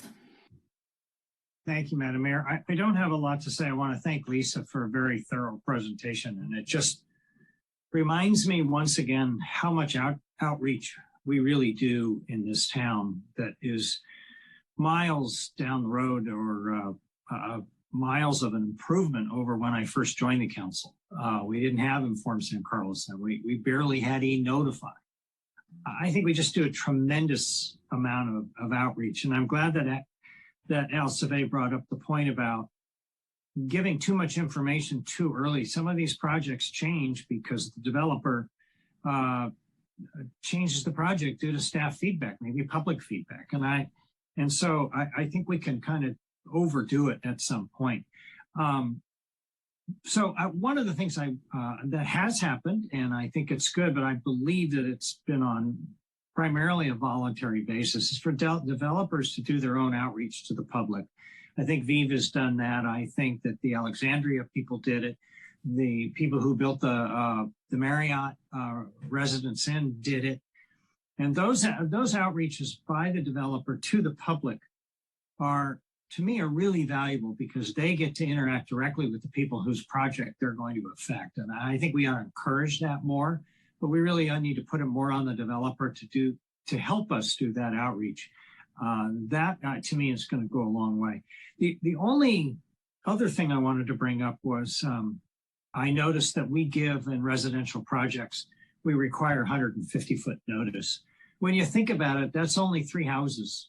I mean, if somebody 5 houses away from me has a project going on, I'm not required to be noticed. So I wonder whether or not we ought to look at that noticing of 150 feet and maybe have a discussion about increasing it to something a little bit broader.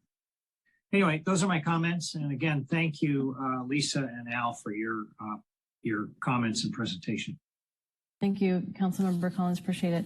Yeah, these are all really great questions and inquiry. And when I was reading through the packet, I was just so impressed, Lisa, with the extensiveness with which the staff reaches out to the community, not only in terms of its breadth, but also just the different modalities. And we see in our council, the community survey that's done annually, how, very different people like to receive information. And that's a lot to manage for any size team. And I particularly, it's mighty for sure. I really appreciate Councilmember Collins, what you're bringing to light and building on Al's perspective around the fact that these projects do change quite a bit. And the depending upon the size of the project, right, there's, a number of different processes that will take into consideration the impacts of that particular project. And I would agree that the developers have a role to play in this. And, from what I've heard from the community members, some developers execute that in a way that brings the community along and they feel heard, and others aren't quite as I don't get the same feedback, in other words. So it would be, great if our developers could really embrace this idea of how involved the community here in San Carlos is and wants to be part of that particular process. So I think, I'm very, very much appreciative of this education and kind of the breadth of outreach that's done. And, I think the only thing that I would see that we may have a potential gap on would be maybe, to your point, Councilmember Collins, extending the circumference from 150 to 300 for residential projects. But the other thing too is that vision planning process has just been extraordinary. So we'll hear more about that. I know you touched on that today, Lisa, but I think it's fair to say that thousands of data points have been collected from the broader community and input into that. And I'm sure that there's going to be more to come for council on that. Is that correct? Vision planning, the feedback from the community, we'll have a discussion about that in due time. Madam Mayor, I didn't realize that was a question to staff. I kind of rambled and then I threw it in there. No, that's fine. We have a study session with the Planning Commission. It's actually a joint study session with the Planning Commission and Transportation and Circulation Commission this coming Wednesday, August the 25th, starting at 7 p.m. And then we will move on to the council for a special meeting study session on September the 8th. And thereafter that, we will bring the item before the Planning Commission for a formal public hearing on September the 20th. And then we'll go to council subsequently after that as a formal item before the council. But the next two opportunities, there's no decision. They are study sessions.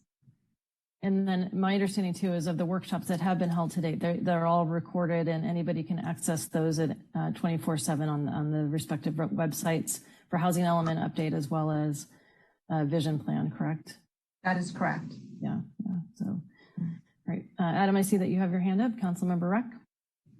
Thank you, Madam Mayor. I just had one question and then one comment. So, and just following up, I was glad to see the website and things up and that John pointed that out.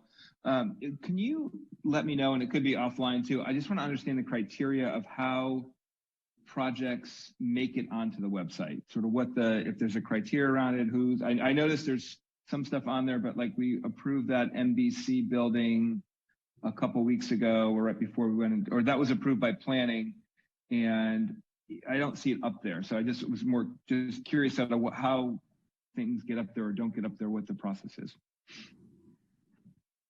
I'll start and then Al can add anything he may like.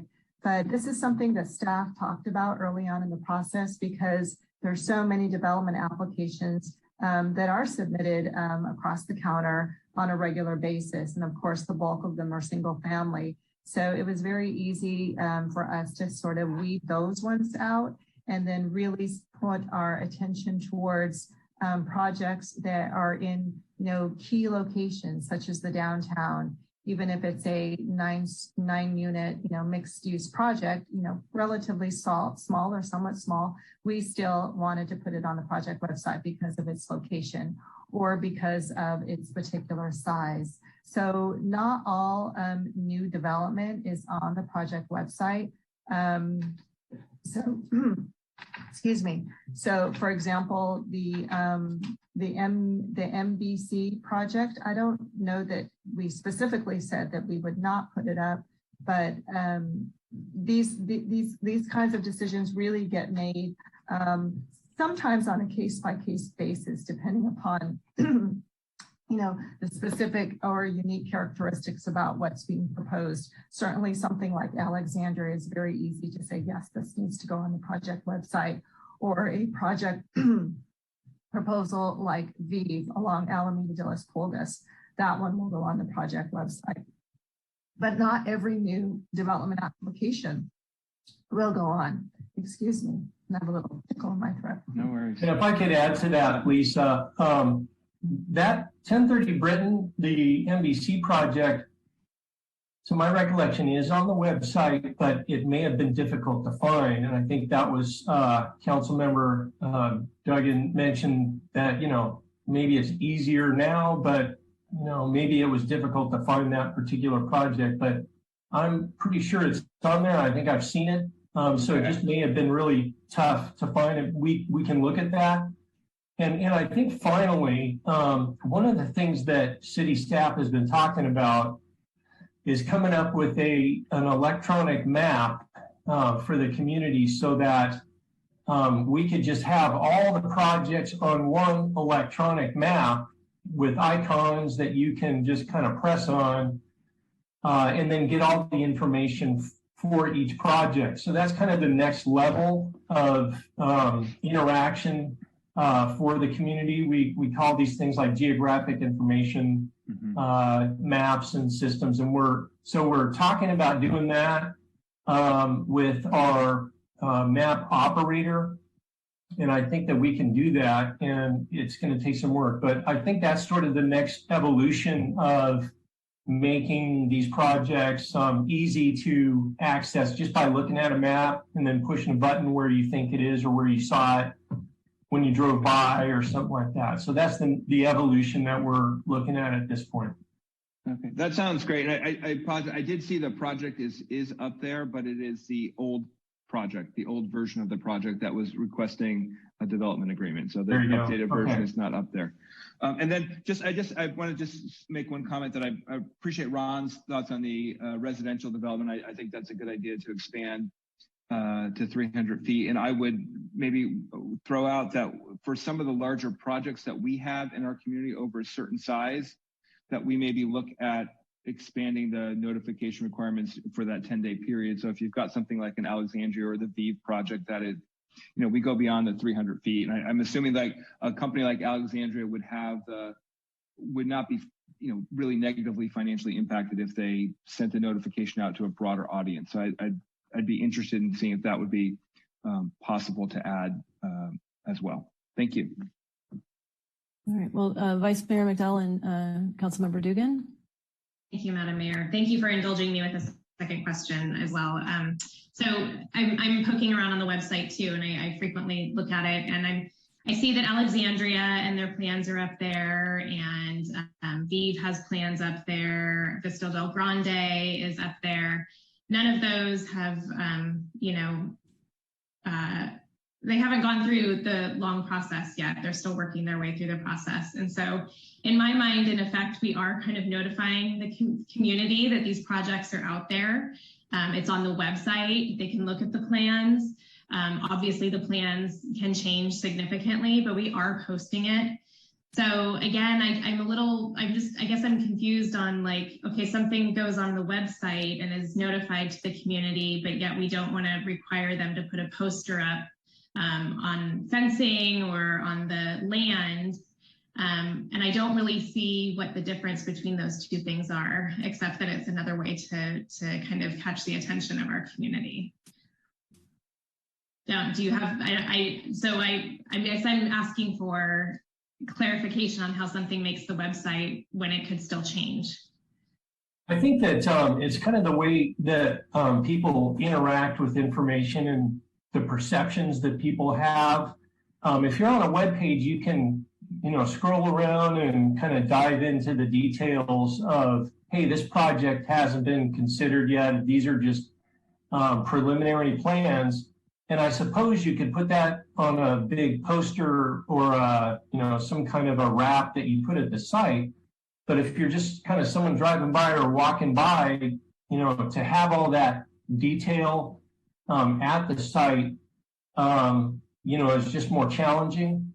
And so if you're walking by a site, you might go home mad because you think, hey, the city approved this and I didn't know about it. But if you're on the web page, you would see, yeah, it's just it's a proposal. So that it's more of kind of an art than a science, I guess. And so that's how I would respond to that.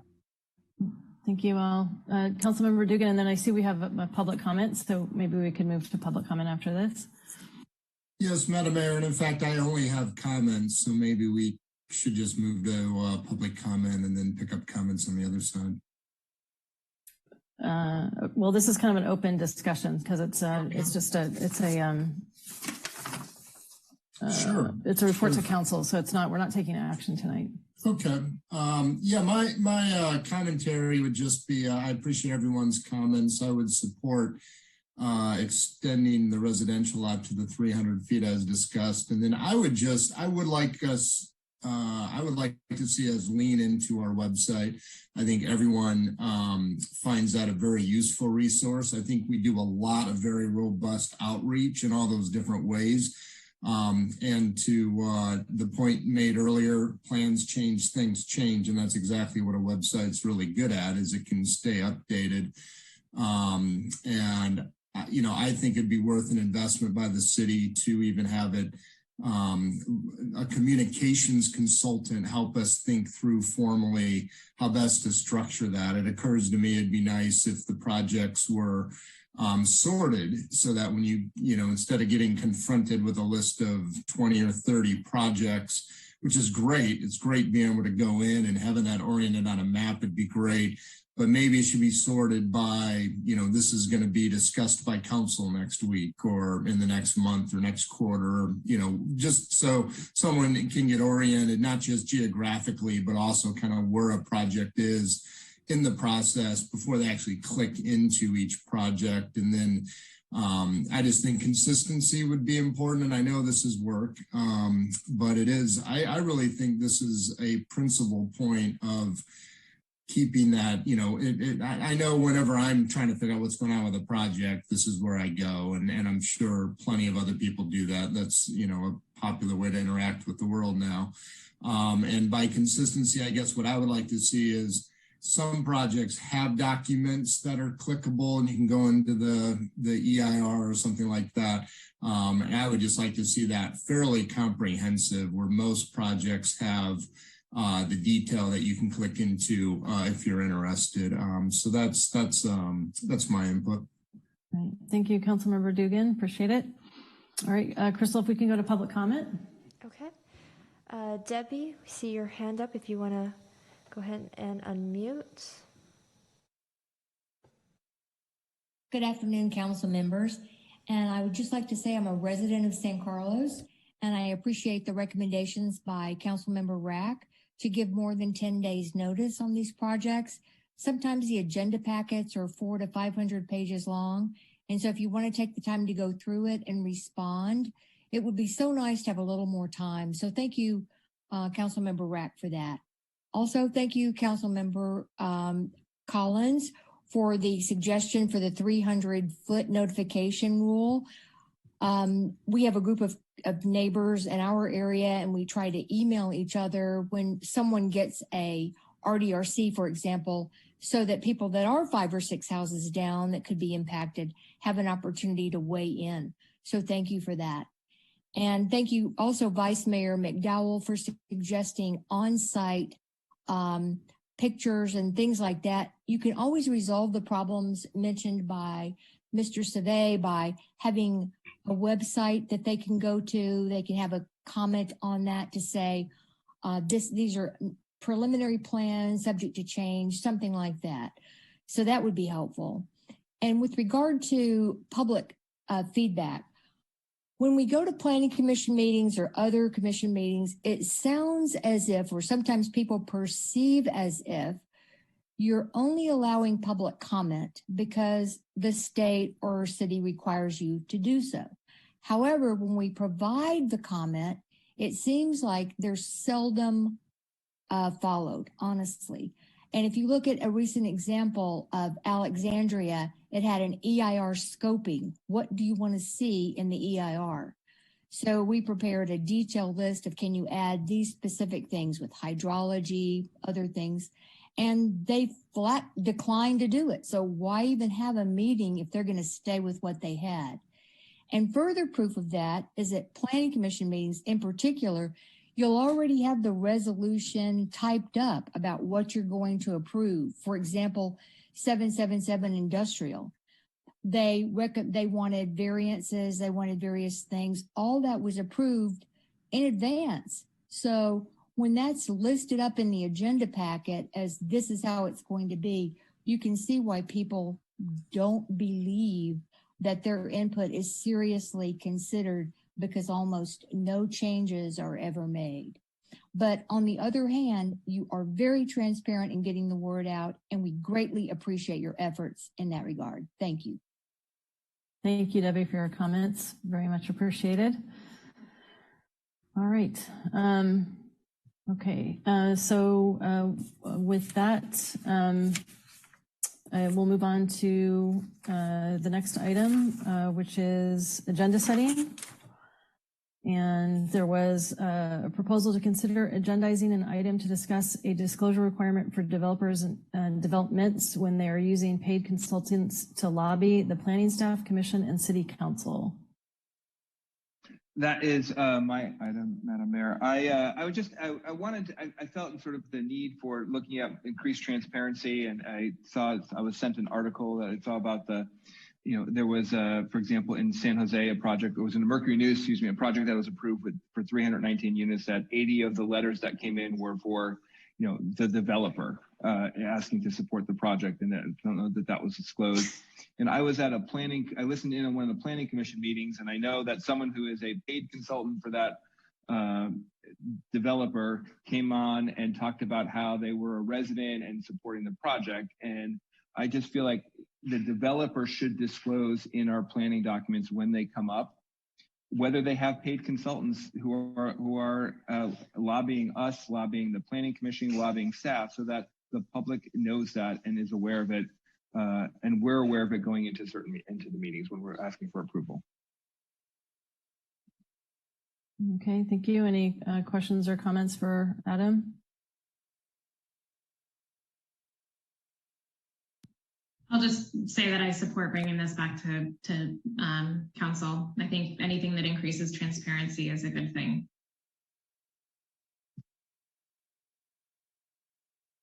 Yeah, I'll just chime in. I agree. I wouldn't mind seeing this back. If a paid consultant is speaking before one of our commissions or our council, we should understand what their relationship is to the project. All right, thank you. Greg Rubens, do you have a comment on this? I thought that you were doing some research on whether this was even viable within council's domain. Yeah, I took a look. There are several cities in California and in the Bay Area that have some regulation of what they've described as lobbyists. So I'd like to study the issue a little bit just to make sure I'm completely understanding it. Most of the ordinances I've read have really talk about registering people, and then they have to periodically report to the city about what developers are paying them as a lobbyist, and then you have to define what a lobbyist means. So that it might be something I'll look at just to report back to you when it comes back, just to see what the extent of our authority is to do this, and what's practical and what would inform the public in a situation like that. And then one of the issues I'm concerned about is just balancing First Amendment issues, and that's always the issue that we come across when we're talking about speech and people speaking in public meetings.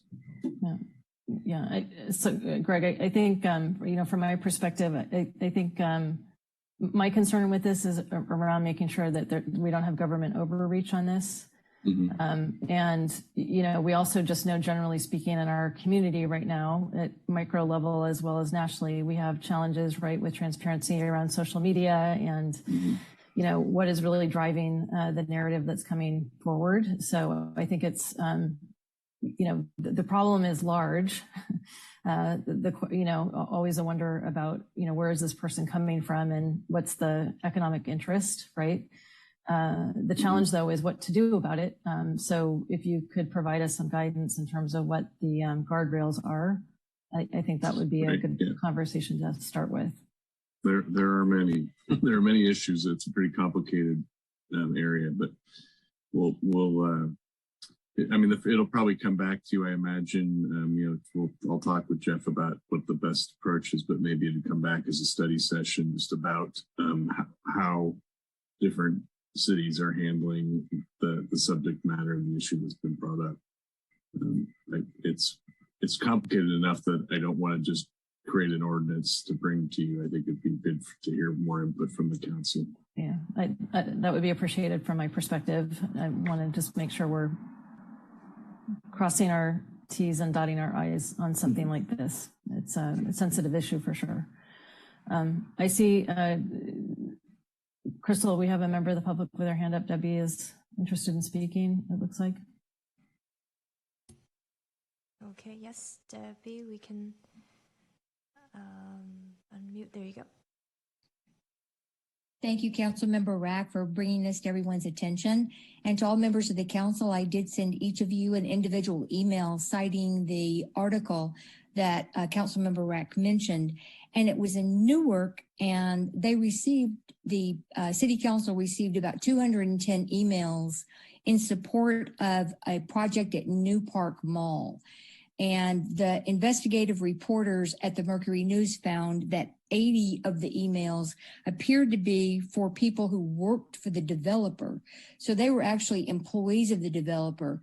And on further examination, they found that almost all of the 200 and something emails were very similar in wording. So it may be difficult to have the public honestly disclose if they have a financial interest in the development, if they're employed by the developer, or if they have family members that are. But it would be helpful for planning and city council to know who's supporting projects, and are they residents of San Carlos, or are they true stakeholders who will be affected, or are they activists? So to the extent that you could fashion something that would require developers to disclose that it's their employees or their lobbyists or interested parties that are writing in support of their projects, that would make regular San Carlos residents or renters or business owners feel as though you know who's asking for support. So thank you for considering that. I greatly appreciate it. Thank you. Okay, so the next item is item 11B, consider agendizing an item to discuss Assembly Bill AB 1401, residential and commercial development remodeling, renovations and additions, parking requirements. So, Madam Mayor, this is mine too, and I actually don't know that we need to agendize this because of the timing. I just was raising it because it's an issue that we looked at with CCAG, and we are through CCAG, I believe, working with, hopefully with the Assembly and the Senate to try to increase the put a higher threshold for accountings that would be required to do this. And it would reduce the parking requirements for developers, which is obviously for us a good piece of leverage for us when we're talking about getting affordable housing and other projects. So I don't think there's a need for an action item at this point on that. I would withdraw that request just to, but let you know that we are through CCAG working on behalf of the cities and the county for this. Okay, thank you, Councilmember Rack, for bringing that to our attention. All right, are there any other members of council who wish to forward a potential future agenda item for consideration? Councilmember Collins. Thank you, Madam Mayor. Yes, a few years ago, I suggested that we consider employee bonuses for the work that our staff has done over the last few years. I was not successful in that. But given that a neighboring city has done just that, and given the fact that we just survived and are still surviving really and going through a pandemic in which our employees have worked many, many hours, I would like us to agendize a discussion on potential one-time employee bonuses.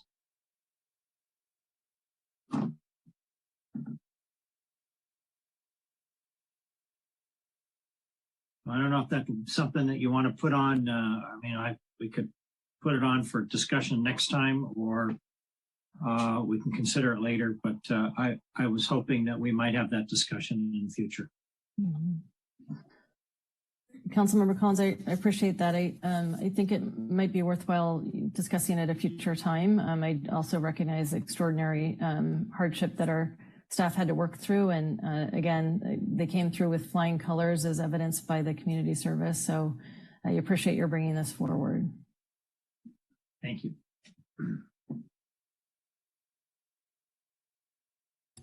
Councilmember Dugan, I see you took your microphone. Yes, Madam Mayor. Yeah, I'd be comfortable taking a look at this. I'd obviously would like the city manager's input and opinions on this, but we can take a look at this. Right. All right. Jeff? I think in talking to Councilmember Collins about this earlier, I think this arose because he had read a news article that the city of San Mateo recently did something to this effect for their employees. I think it was a fixed amount. Right. I don't remember exactly what it was, maybe $2,000 payment, Correct. I think. Correct.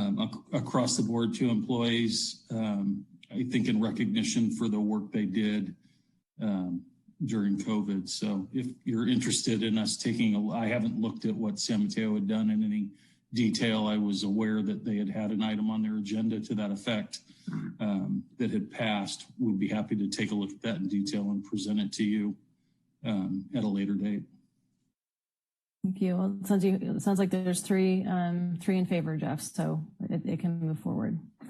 Okay, we'll take a look and figure out what they did or if there's anything else that's been done that we're not aware of and bring it back to you. All right, thank you. All right, and Crystal, is there any members of the public who wish to make a comment? Yes, we do have one hand. Debbie, if you can go ahead and unmute. Thank you. This is my last comment. I just wanted to say, I think there's many members of the community that would strongly support staff bonuses. I, for one, send emails and get rapid responses, whether it's from Public Works or from Lisa Porras, Lisa Costa-Sanders, or other departments. And we have all benefited greatly from the hard work by staff. And we think just broadly that San Carlos has some of the best staff members in the whole county. So I just wanted to voice my support for that. Thank you. Thank you, Debbie. All right. Well, if there are no additional comments or proposed agenda items, then I think we are officially adjourned for the evening. Good night, everybody. Okay. Thank you, everyone. Good night.